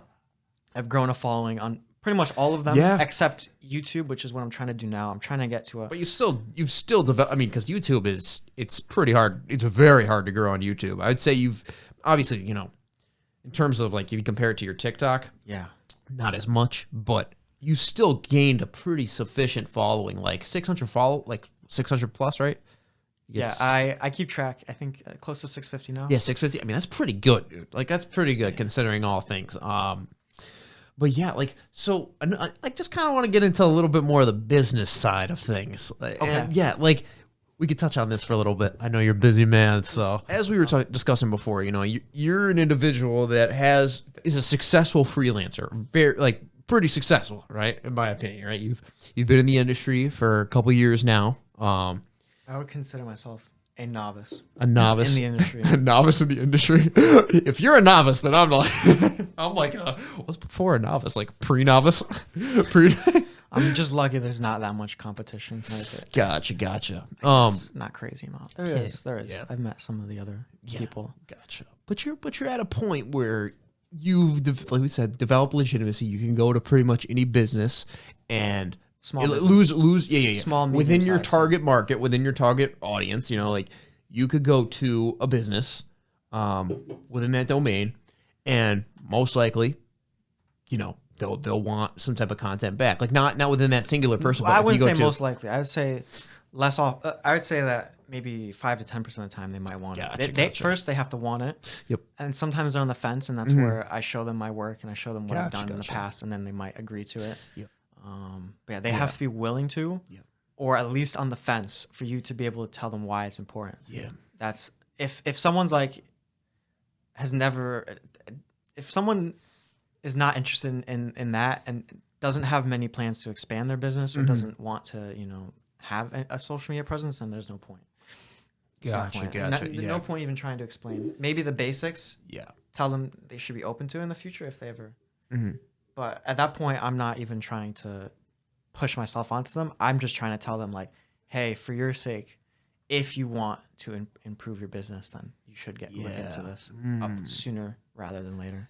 Gotcha. So you don't have to hire me. Just you can like, do your own thing. You're just pointing it out. Yeah. I'm just pointing it out. Yeah. I try to help everyone that I work with. Like genuinely and honestly, I try to give them advice. The kind of thing that I struggle with, right? And it's different because we're in two different situations, right? So like I could reach out, like what I do a lot of the time is because I'm not comfortable, and I don't feel, I'm definitely not at the point where I am comfortable like going out and asking people, right? So I'll ask someone, I'll be like, oh, hey man, you want me to film this for you? You know, like get some free content or whatever. So film some content for you, but I'll do it for free. You know, like that's the point I'm at, right? So what I'm struggling with is asking, or I shouldn't say asking, in order for them to receive this content, I'm going to have to be paid. Like that's going to be the minimal standard. And I feel as though I'm at that point where maybe I'm not. Maybe it's just me being delusional. But I feel as though like with the portfolio that I've been able to build up, right, over this past like year, couple months or whatever, then I'm at the point where I could start, you know, putting a price tag on my work, you know. So what would you say, like maybe you can even relate this to your own experience, but like what would you say to someone like me that is at that point where they need to overcome that like uncomfortable barrier of being like, okay, listen, I know I take good ass photos. I know I'm pretty good at video editing, right? I'm not saying I'm the best. I'm not saying I can't get better. I'm not saying I can't improve, right? Yeah. But I'm at the point where I want to start making money off this. Like, so, I mean, it may not be an easy thing for you to answer, but if you could maybe drop some light or wisdom on that kind of subject, because you have done it yourself, you know? So, like, what did you do yourself? So almost all the time, when someone asks me for a video, so if people reach out to you, then 95+% of the time, I ask for money, no matter what. Gotcha. Like I maybe if it's something I've never done and it's a small thing, maybe I'll do it for free. But other than that, if I have at least some expertise in the field and they're approaching me for it, if they're expecting it for free, then they better no. And even early on, like I remember you approached me for a gym video. Yeah. And that was one of my first paid videos. Yep. Like $10, which you were reluctant to pay at the time. I was fuming. And it wasn't that I was like I wanted the money. It was, well, yes, I did, but $10 was nothing for what I did. Exactly. Like it was just like this is my first, maybe second paid video ever. Like just the idea that I've got money for something I did and love to do was so cool that when you said, are you serious about that? You really meant that? You want money for that? Like really? I'm like, Cal. Yes. No, like my dream is coming to fruition. I can actually start getting paid off of this stuff. It was just, it wasn't that it was a fair transaction. Well, it probably was fair because I didn't have any experience, but I just wanted still it a pretty good video. for the sake of, hey, if I can get $10 off of Cal for this video, then maybe the next video with someone else, I can get $20. So I was like, that's kind of how my thinking was. And so since if you approach me, then I'll create a fair price and I'll tell you like, okay, I'll do that video for X amount of money. Maybe at first, if you're worried that, you know, you don't want to lose the opportunity, then maybe throw up a price that's a bit lower than normal. And, you know, at least for the first video with them, you can do it for a bit of a lower price. Tell them like, you know, I don't usually do it for this amount, but I'm willing to do it for, you know, let's just say for your first video, like $50 instead of you normally think that you charge like $100 for that. So you do the first one for $50, they like it, and then you say, hey, you know, I can continue doing this for you, but I'm gonna need $100 for each video after that. So that's one thing. But now that only happens when they reach out to you, which, you know, I don't know, it doesn't happen that often, especially at first. So the way you have to get your clientele and build up your portfolio is by asking other people if, you know, that's something that if they'd be interested in making a video or maybe getting some photos or whatever else that you can offer them. So usually when you approach someone else, now it's like 60% of the time you have to offer them something free or something really cheap. And then maybe like, you know, another like 40% of the time, if it's something you have more experience in and you think that they are willing to pay for it, then you can offer them a good price. Okay. And talk and negotiate with them. So when you're doing the free work, again, it's the same idea. You go and say, hey, you know, I'd like to help you out with your, let's just say, because you do more sports, you're like a little basketball promo for you. Yeah. And I'll do this one for free. It's on me. I need it to help build up my portfolio. Yep. I like to, what you do is pretty cool. I like it. Let me make it for free. Make it, you know, and you know, you spend some time. Don't do anything crazy for that. Well, spend a lot of time on them, but don't make it like a super long video or something. Make it like a short, little thing, maybe that they could put on their social media. Invest as much time as you're willing. Yep. Don't overdo it, but also don't underdo it. Give them something that shows your work, shows your level, but you don't have to invest a crazy amount of time and energy into it. And unless it's worth it, unless you think this client is really worth it, then maybe you should invest like 10, 20 hours of your week into this one video. Depends on, you know, how important it is for you. And maybe your first time when you approach someone and ask for free video, you will put in a lot of time and work, because you're also trying to improve your skills, because you're at a level where you know you have so much room to just grow that you know it's worth you know picking up anything for a unique experience. And then after that first video, again, it's the same idea. If they like it and they ask for another one, now you have to charge. And you have to be willing at that point to step away from it. If they're like, oh, I thought you were going to do it for free again, or, you know, I can't pay that much for it. You have to be willing to step away from it. And that's sometimes difficult. And unless, again, it's a really good opportunity with a really good company or business that that you really want to work with, then maybe you'll be willing to stick around a little bit longer and make a few more free videos. But at that point, you're spending a lot of time doing it. And unless it's worth it for your portfolio, you should get out of it sooner rather than later, because then they'll just be like, oh, this guy's making pretty decent videos. You know, maybe I don't want to pay for them, but I'll take it for free. Why not? I'll be nice to them, and I'll keep you know, asking them every month or every week for something. Unless they can offer something else. Maybe they can offer clout. Maybe they got like a social media following, and if you post it, say tag me. That's another form of transaction. I've done that before, where you know, if someone has over a certain amount of following, I'll be like, okay, I'll make something for you. I'll make something for you. I've done that. But yeah, that's basically how you have to do it. I guess my technique was cold calling. That was one of the ways I did it at first. I like the real estate. I told you that whole way of just finding out who's the agents with the big houses and calling them. Really asking. Because another thing that I think that's really what it comes to the root cause of it is just being willing to ask, right? And David Meltzer, who I recently, this past Monday, went to go film his meetup in New York. One of the big messages that he said, he's like, those who give receive more. And he's like, I think that's bullshit. He's like, oh wait, did I fuck that up? Wait, hold on. Let me think this through real quick. Go for it. Just because I want to fuck it up. Those who give receive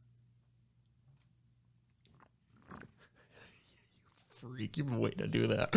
Okay, so I think those who give receive more. Okay, so I'm pretty sure what he said was those who give receive more, right? And what he was really trying to say, and he's like, that's bullshit, right? But really, those who receive more actually get more, right? So how he like, this is one of his big points, right? He's like, because if someone is just asking, right? They ask so much more, right? Like questions in terms of like, okay, like for instance, take the cold calling video or cold calling tactic, right? You're asking all these different types of people, right? And he's like, for potential clients, right? Potential like leads, right? Into someone that you could possibly get paid for a video for, right? You're receiving all this information, right? You're receiving all these possible connections, as opposed to a person who's just sitting there with their legs crossed, not doing anything. So he says, according to David, he believes that through asking, you're going to be receiving so much more, right? And that is really at the root cause of it. And I think that's something that I struggle with a lot because I'm on the other end of the spectrum, and I think Jason does as well too, but he's getting a lot better at it. And just observing him over this past weekend, he just through him asking alone, like at the end of his individual interview with David, he was like, okay, and he does this with every single individual client. He's like, okay, I do this with every single person. He's like, by any chance, can you just get me into contact with 3 people that you know, right? And that little spark opens up 3 more doorways, right? And those 3 more doorways open up 3 more, right? Okay. And it's just like having those connections, having those people, being willing to ask, I think is just so vital. And it's like for someone like me, right, that's just comfortable with their campus video editing position, right? And instead of like trying to go out into the field more and trying to like ask and really build their portfolio and capture a part of the market is something that I struggle with a lot, right? And I think for someone like you that is really proactive and goes, I wouldn't say out of the, you go out of your way. You go out of your way to reach out to people and to do all these things. You're going to be receiving so much more opportunities as opposed to someone that's just not asking, right? And I think that's the biggest takeaway that I've had over these past couple of days and with my interaction with you. Like, if I really want to make this happen, I've got to be willing to ask. I've got to be willing to go above and go over my comfort zone, right? Start doing things that I've never done before, right? And start, maybe not offering free videos anymore. But yeah, and it's just, that's just like such a huge tactic. And I think that's something that you've definitely gotten very good at, right? And it's allowed you, at least partially, to get to the point to where you're at right now, even though you call yourself a novice. Yeah. Well, I would also say I'm not that good at it. I think I was also fortunate that I guess my business partner, who is my brother, my brother, he does like 10% of the work. And basically his main role at my video business is to handle communications. So he's the one that definitely in person would, whenever he was at like a place that seemed like it might need some social media or some videos, he would be the one that can go up to the person, the cashier, and say like, hey, I'm wondering if there's like a manager here I could speak to about, producing some video content. He was the guy that was way more open in doing that, especially at first. And he was the one that helped me get the luxury real estate agent in Miami because he knew that connection. Mm-hmm. He's able to get connections way more easily than I am. He's developed his social skills far beyond mine. And that's, it's one of the most admirable characteristics about my brother that I definitely look up to and try to learn and observe from him. Yep. And yeah, I owe him a lot for some of the early clients, especially the ones that, he met up in person. Yeah. He's like, my brother's good. Like, or he wouldn't say my brother. He'd say we, because he's part of the business. Like, we're good at making this stuff. He would show them the work and he would get those connections. Yeah. And after watching him do it, then I had, I was gonna say it. I can say it if you want. I had the. You can say it, dude. No. I'm family friendly. I had the guts. The guts. Yeah, there we go. That's a good word. I had the balls. I said it. You're good. Oh my God, the cops are on their way. You already swore twice on this podcast. I don't this is give your a podcast. Fuck. Oh my God. If this was my video, there'd be bleep. Oh, really? Censored. Yes. But, okay. Yeah, I had the guts to then approach some people in person. Yeah. And I guess most of the time, I would DM people. That would work. And then also TikTok. I got a bunch of reach out from like early on in my business from there. And and then eventually I had, the willingness to go in person with my brother at first and then go and talk to some people because he knew how to talk to people and he knew how to make them smile and be excited about things. Yep. And then my role was more like, I understand the social media, the videos. Mm-hmm. So when it's more specific questions about like, okay, how can you provide value in our, Instagram account, or what would you change about our Instagram account to get more views and more likes?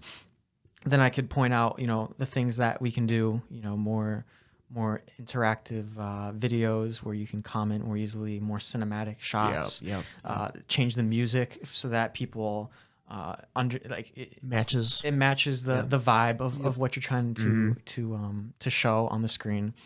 All these little things that I understood that they weren't doing, and that I could match up through my experience of putting different clips together and different songs together, and understanding different styles of editing that are what I'll do for a dentist is a lot different from what I'll do for like a fast food industry, like the style of video. Heavy metal dentist advertisement.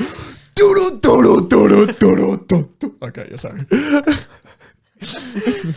And just a bunch of other small things that they just have never thought about that, again, I can't think of off the top of my head. But if I was in the moment, in the middle of like a meeting with someone, like if they asked me a question, I would know the answer. I'd be like, oh yeah, okay, that connects with this. And where I'm going with this is, and then after a while, there was actually a few times where I was alone somewhere, and I'm like, oh, maybe I'll ask this person if they need a video, and I would be like pooping my pants while doing it. But yeah, and then after a while, I got to a point now where I don't really have to cold call or walk up in person anymore. Like it comes to you now. It comes to me, or I have connections through people. So sometimes I meet some of their other business friends, or they're like, hey, I know someone who might need a video. Do you think you can do that? My social media, I get people that sometimes reach out. So it's a lot easier now. It's a lot easier now. It's at first you're the one that has to really push forward. And then over time, that's the point I'm at. They're going to start coming to you, and then you still have to go to people, but people will introduce you to each other, and it's a lot easier instead of out of the blue just showing up and being like, hello, I'm Kuba, I can make videos. And then 90% of the time they're like, we don't need that. Why are you here? And then you have to be like, I'm being paid, right? All right, bye now. Do you want to talk about YouTube though? Oh, okay. All right. That's what I'm trying to focus on right now. Okay. Yeah, let's talk about it. And this stuff is more like what's happening right now. I think most of the stuff that we've talked about has been like, my journey, my past. Yeah, let's talk about it. Let's talk about it. Yeah, I just wanted to bring it up. Okay, so okay, I want to. There you go. Okay, let's see.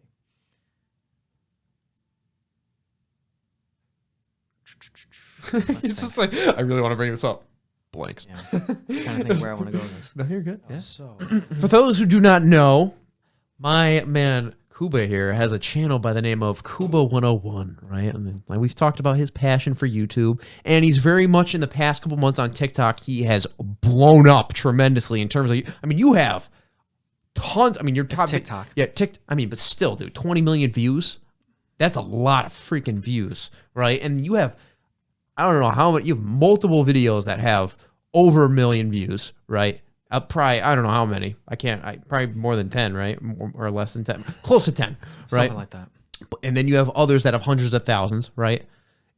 And yeah, just like this ad, like, what made you want to get into like the travel type of business, the review type of, or I shouldn't say business, but content creation? Like, what made you want to get into that? Or so I always wanted to get into that. Wow. When I created my business, which is called Kuba Studios. I don't even think I've said that yet. I think you brought it up once. Yeah. I just keep calling it my video. I'll leave a link down below. Kuba Studios. Like, one of the things I really wanted to do was to make travel videos, like, and promote like locations, and work in the travel industry. But it was during COVID time, so I really couldn't. Yeah. So the next best thing for me was like real estate, because I was exploring different houses, which were kind of cool, and the food industry, because they were both more cinematic fields, and it was a way to refine and improve my skills while I wait for the day that COVID starts slowing down, and then I could try to get my head through the door in the travel industry. And you just said food through the door. Did I say food through the door? Foot through the door, sorry. Food through the door, head through the door. I meant to say head. Yeah, I think you said head too. Okay. Yeah, head through the door.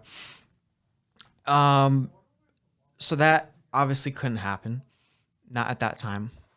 So I use my YouTube as a place, like my personal social media and YouTube, like TikTok and Snapchat and Instagram and YouTube, all those platforms to just post travel content. And yeah, I really enjoy that type of stuff. I have a knack for adventures and traveling. So any opportunity I have, if I have a few days off, if I have some extra time, if I have just some editing to do, maybe I'll take my laptop with me and I'll go travel somewhere. Oh shoot. I bought a bed for my car. I've told seen you that. right? I've seen I bought that. a bed for my Yep, car. I made a video about that. Oh my god. And that's You sleep in there like how many times have you slept in there? only twice. Oh, only twice. Only Okay, twice. okay. Wasn't sure if it was a regular thing. I'm trying to get into van life, by the way. So, Are you? yeah, dude, I really have a big interest in it for sure. I don't know if I will. I'm something up like maybe like a tiny house or something like that. It's got to be something of that nature. Yeah, I could see you living in a van. People that are high in openness and are spiritual tend to lean towards something like That that. type of lifestyle. Yeah. Stereotype me. Do it. Yeah, I was looking to get a van actually. Yeah, I was. sick. I went to a store in I think Massachusetts. Oh shit. And they showed me a few vans, and I was, No. I had a budget for it, and I Yeah. thought maybe I could do it. Yeah. I wouldn't be able to pay for it entirely. I could maybe get Finance. 20% down on something, and then from there finance it. So I was like, it's not the best move financially, Yeah. but at least for me personally, and maybe for my career, it would be. Yeah. So it was an option. Yeah. It was an option. And I went there and I looked at it. Yeah. But I decided that it would make more sense financially and at least for the short term to see if I even enjoy this type of stuff. For sure. So I just bought a bed for my like Toyota Yeah. Camry, which is like a small That's still pretty cool, dude. car. And it's cool. And I've enjoyed each time I've used it. Yeah. Here's a little actually, I'll announce it right here that I'm doing a road trip. A month long road trip. Oh shit. I was supposed to start this in July. Oh. 1st of July, but things have happened and I had to postpone it. I had to fix my car and that took longer than I thought. And I have a few people that I want to meet up with in different states, and things have gone. I had an issue with one, not an issue with one person, but I had, it doesn't matter. It doesn't matter. I don't want to get into that. Yeah. And I'm starting it soon. So that's like one of the things that you'll see on my YouTube very soon. That's why I've been uploading Check 'em again. out. In the last month, I've been uploading again. You've seen some of the content. The pizza video. You got a lot of loyal people, man. Like people like regularly come back. I mean, well, for the size of your channel, I feel like you do. I don't know. I feel like you do. I don't know. No, I know my YouTube analytics, and I only get each month. You know how many people just come back to see my videos? How many? Guess. 10. More. Okay. Well, like 30. No, more. 50. Yeah. Okay. About 50. About 50. Yeah. So it's like It's pretty good. I don't know. 50 people. And probably a few of them like my family and friends. Yeah. Which might cover like 10, 15. Yeah. Gotcha. So I have maybe like 30 random people that will come back more than one time each month. You can see. Do you understand? You've seen that stuff? Yeah. Returning viewers. Yep. So the majority of my views that I get are from new people, from non-subscribed users. And that's my problem because I don't upload that consistently. I'll have like a stretch where I'll upload for like 1 to 2 months every single week or even more. Yep. And during that time, maybe my returning viewers gets up to like close to 100. Yep. And then all of a sudden I'm like, now I'm going back to Kuba Studios a bit more and doing more clientele. It's hard to work, balance. I can't balance it. But now I've actually purposely have postponed all my client work for a month. And I finished up all my work. So basically I have nothing but time for YouTube. And I have money saved up. So again, I'm taking another risk with what I want to do and move towards what I'm trying to get closer at, which is YouTube, travel, and still keep some of my real estate and food industry because I like it. And but your main goal is your main goal to kind of like become a YouTuber, like in that sense? I think so. Yeah, I think so. I think it would fulfill a childhood dream of mine, which it's definitely possible, man. You know, I would redeem my younger self. I always dreamed of becoming a YouTuber. Pokemon. So my Pokemon Go self. It all comes full circle. It all comes full circle. And I'm thinking my younger self would really, really want me to be a YouTuber. Yeah. And and definitely could not imagine the progress that I've made. And it would be blown away if they knew where I'm at right now. And I have to fulfill, I think, my younger self's dream. And, you know, I wouldn't do something like that forever, travel forever. Like, I can't, like, there's no way. There's no way. But it's something I want to do at least for the next few years. I'm young, I'm fit, I'm healthy. I have less responsibilities. Exactly. Obligation. And each year I'm going to have more and more responsibilities. If there's Very ever good, a time very good point. to start traveling is now. Yep. Facts. I have money saved up too. Yep. So I can do that. And I want to try it for a month, see how it is, live in my car full time for a month. Wow. So you're hearing it here first before I even posted the first video about that journey. Yep. You know, I'm not going to say exactly where I'm going. In general, I'm going to be heading to Germany. No. I'm crossing the ocean. That would be. You know what you saw in Spy Kids? That's my car. That's my Toyota Camry right there. Your car just turns into a submarine. That would be great. That would be great if I could do that. Do you know anyone that could do that? Okay. Any freelancers that turn your car into a submarine? Granted, that's definitely more expensive than a van. So maybe probably not. Maybe not. Take a big boat. I mean, that probably would get a lot of views, though. I don't think there you go. Okay. Car. Cloud I turned my car into a submarine. Great thumbnail. No, not clickbait. Not clickbait. Yeah. But I've been going to like the Midwest. I think I think the furthest west is like, I said like Iowa, Minnesota, Missouri. Like that's probably as far west as I'd go on this road trip specifically. And then I'd go down south, and then go back up the East Coast. Dang, so, that's sweet, man. In around a month, I could always like move my client work a little bit. I could just say you could still do client work too while you're. I mean, it's gonna be hard. Some of it's in person. Oh, it's very true. I can move it forward. I could tell them, hey, because I told them I'm not gonna be in the state for a while, so they know that. They don't know why. Who knows? Maybe some of them follow me on Instagram. It's a pretty valid reason, I think. Yeah. But yeah, man, it's like. Sorry, go ahead. Yeah. What were you saying? Oh, no, I'm just saying, like, your willingness to take a risk, your willingness to ask, your willingness to do all these things, you know, it's like, it's really inspiring, man, because this is how shit happens, you know? This shit's not going to happen if you're just sitting in your room twiddling your thumbs, you know? Like, it's not going to happen unless you really develop the habits and behaviors and, I guess that willingness in yourself to really...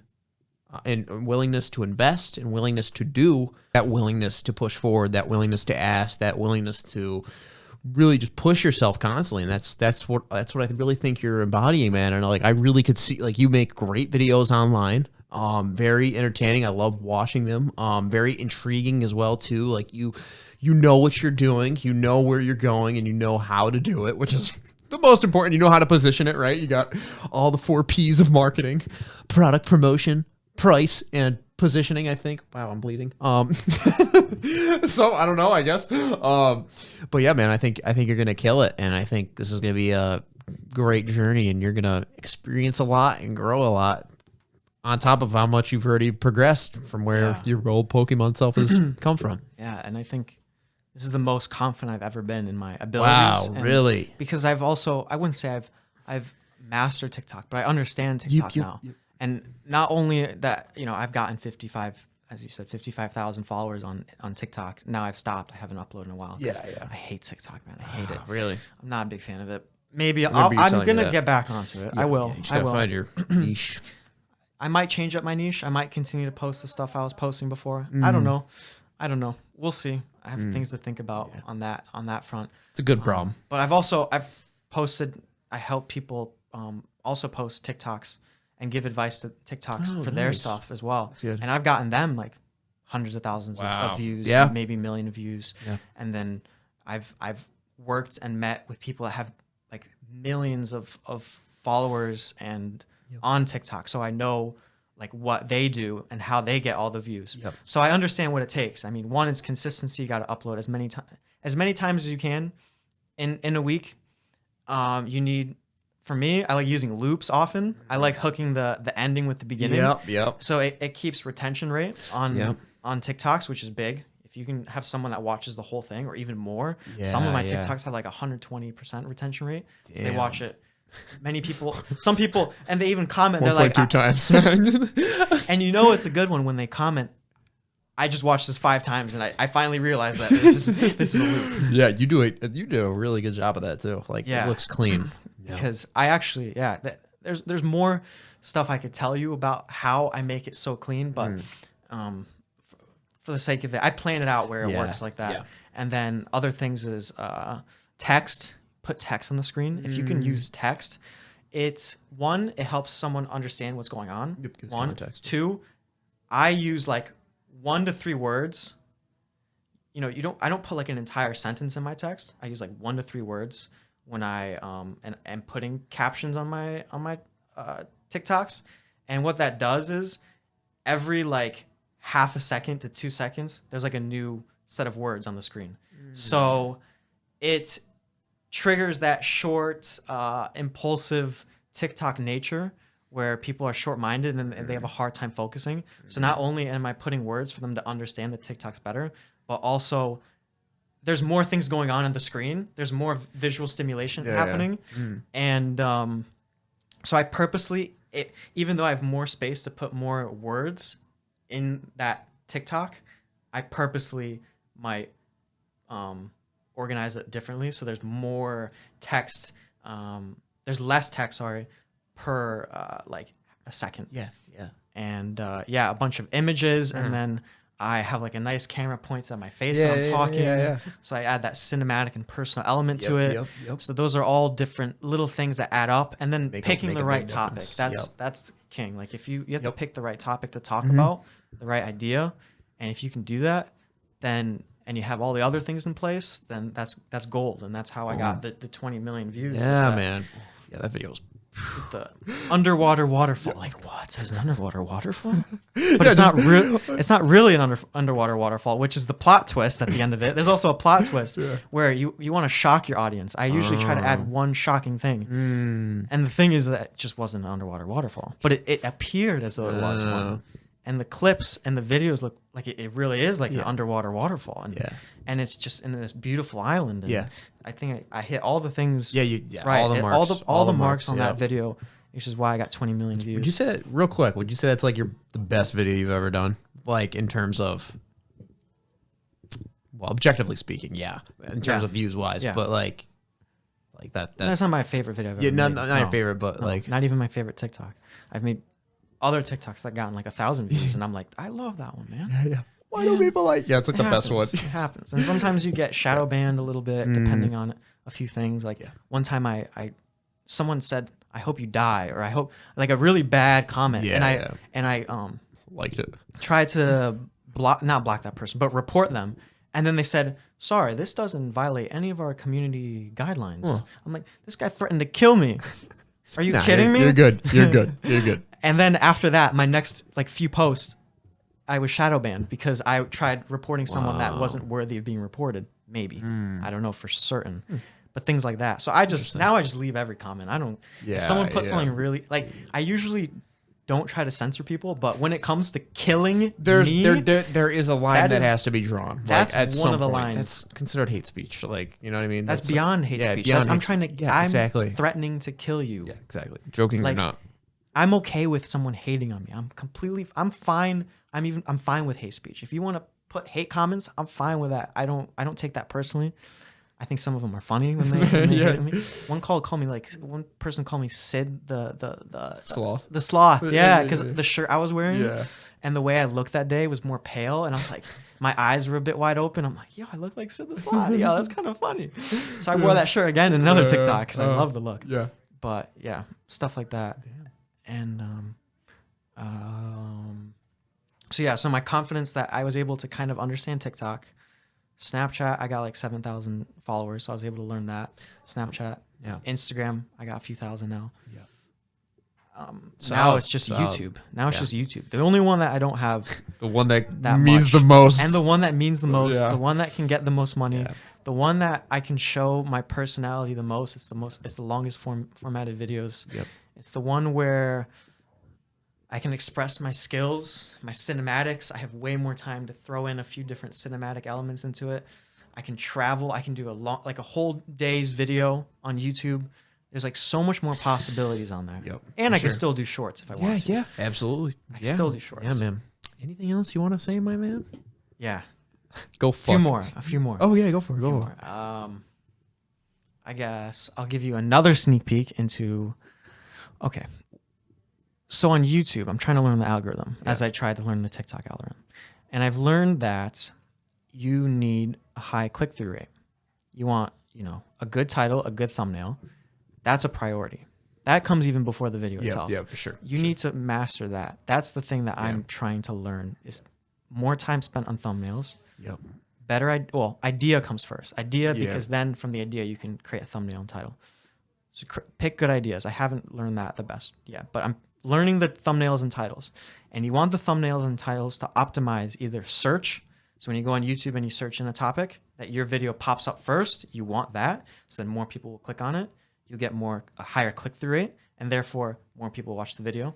And then from there, when you have people clicking on it, now you want the video to be as good as you can so that their retained audience retention stays in the longest.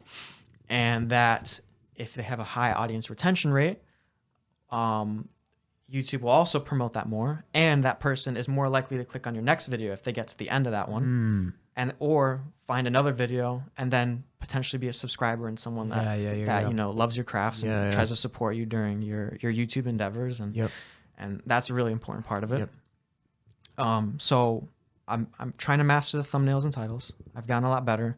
My click-through rates are improving. I've gotten a few videos now that are getting a few thousand, which is all right. Well, beyond all right. I'm really happy. I'm really happy. But there's more to be done. Yep. I'm confident. I've seen other YouTubers, and they don't even optimize that well. I think some of them have some good ideas that sometimes blow up, and I could, without a doubt, I could say right now I can get to somewhere between 1 to 10,000 subscribers on YouTube, assuming, which is another really important part, is that I'm consistent. Yep. That I'm lacking 100%. Yeah. I go through stretches and then something else happens in my life. I leave, and I'm an all or nothing type of person. So I like to have a lot of time. It's difficult for me to balance things. I have to get better at that as well. There's a lot of things, a lot of self-improvement that I have to do. And I have to make sure I leave time for other important things like friends, family. I can't just mental health, physical physical fitness, fitness. Stuff like that. Chicken. You bitch. That's awesome. I'm so happy you said that. Oh man. But I'm 100% confident I can get to 1,000, 10,000. That's awesome, man. And then at that point, because I'm trying to optimize the search engine, and if you click on like Stanford, Connecticut, that was one of my bigger videos. I got like 2,000 plus views on that one. That one will get thousands upon thousands over time. It's like the third video when you type in Stanford, Connecticut, which is a big city. It's like 150,000 people. That's a lot of people like to go visit it. It's good. Third, fourth rated video on there. So I get, plenty of views each day. Recently, I uploaded Canopy Lake Park. It was like this amusement park I went to up in New Hampshire. I think I remember that, yeah. That one was one of my best performing videos, I think, of all time. I had my best month on YouTube, actually, last month. Wow. The most views I ever had in a month, which is only close to 5,000, which isn't that much. But five times more than I've ever had. Let's go! Highest... which was good. I'm really pleased. But again, man, you're making it's far away. You're getting into the science of it. And the Canopy Lake Park, I think that one was like the second highest, and it's a lot more searched right now because it's summer and everyone's going to this amusement park. Maybe it's dropped down since then, but it was definitely the second highest video on the search engine.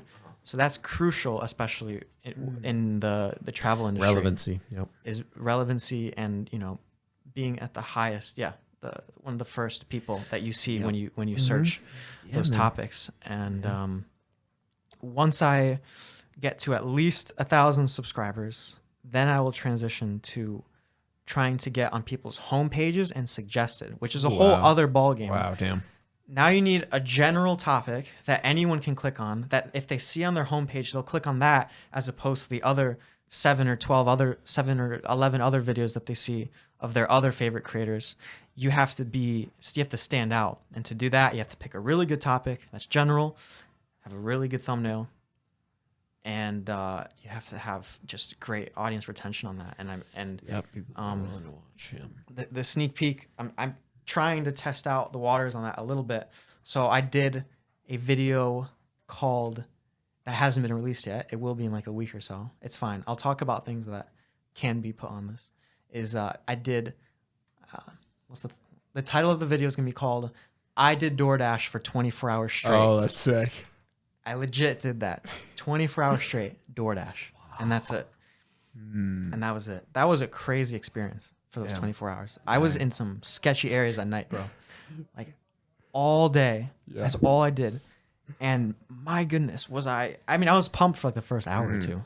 But then over time, I'm just like, I'm dead. I was dead. It's going to be a good video for sure. It's going to be a good video. But yeah, man, I mean, it seems like you're really passionate about it. It seems like you're really figuring out the science. And I take a lot of value from that because that's something, I have more videos than I do subscribers. So clearly I'm not doing something right. No, you don't. Yeah? You do? Look it up right now. Oh, yeah, you probably do. Yeah. Because you upload.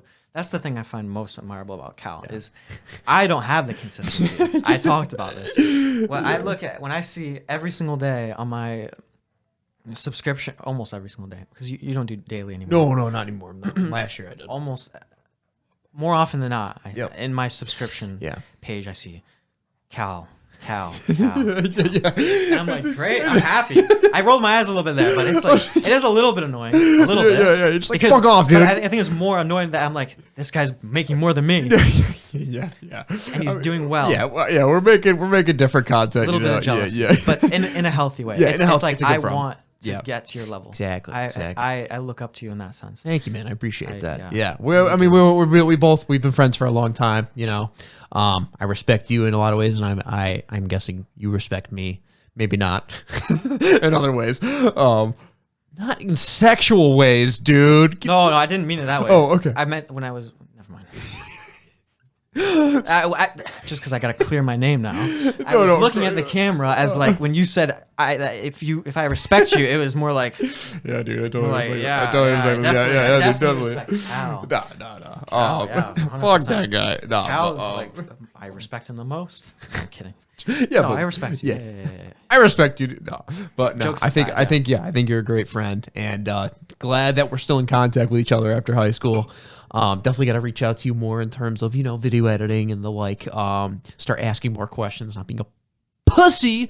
I'm always happy to answer them. I appreciate that, man. I thank you very much for coming on today. Anything brief that you would like to know before we wrap this baby up? No, I think where we ended off was great. I think it all tied in. I'm glad. It tied into me. This will be by. I admire, your tenacity. Yeah. I think it all, and it ties back to the podcast. Exactly. Yeah. And I think we should come full circle. Good way to end it. Alrighty. All right, ladies and gentlemen, that has been episode number 59 of the Conscious Cast. I'm your host, Cal. Thank you very much, Mr. Kuba, for coming in today. I really appreciate you. Where can they find you, my man? Kuba101. That's all I'm plugging. That's all I'm plugging. You can find it on any social media if you type Kuba101. Kuba101. I will link it down below in this description. So make sure you guys love yourself because I love you. Stay handsome, and we're clocking out, people. Peace.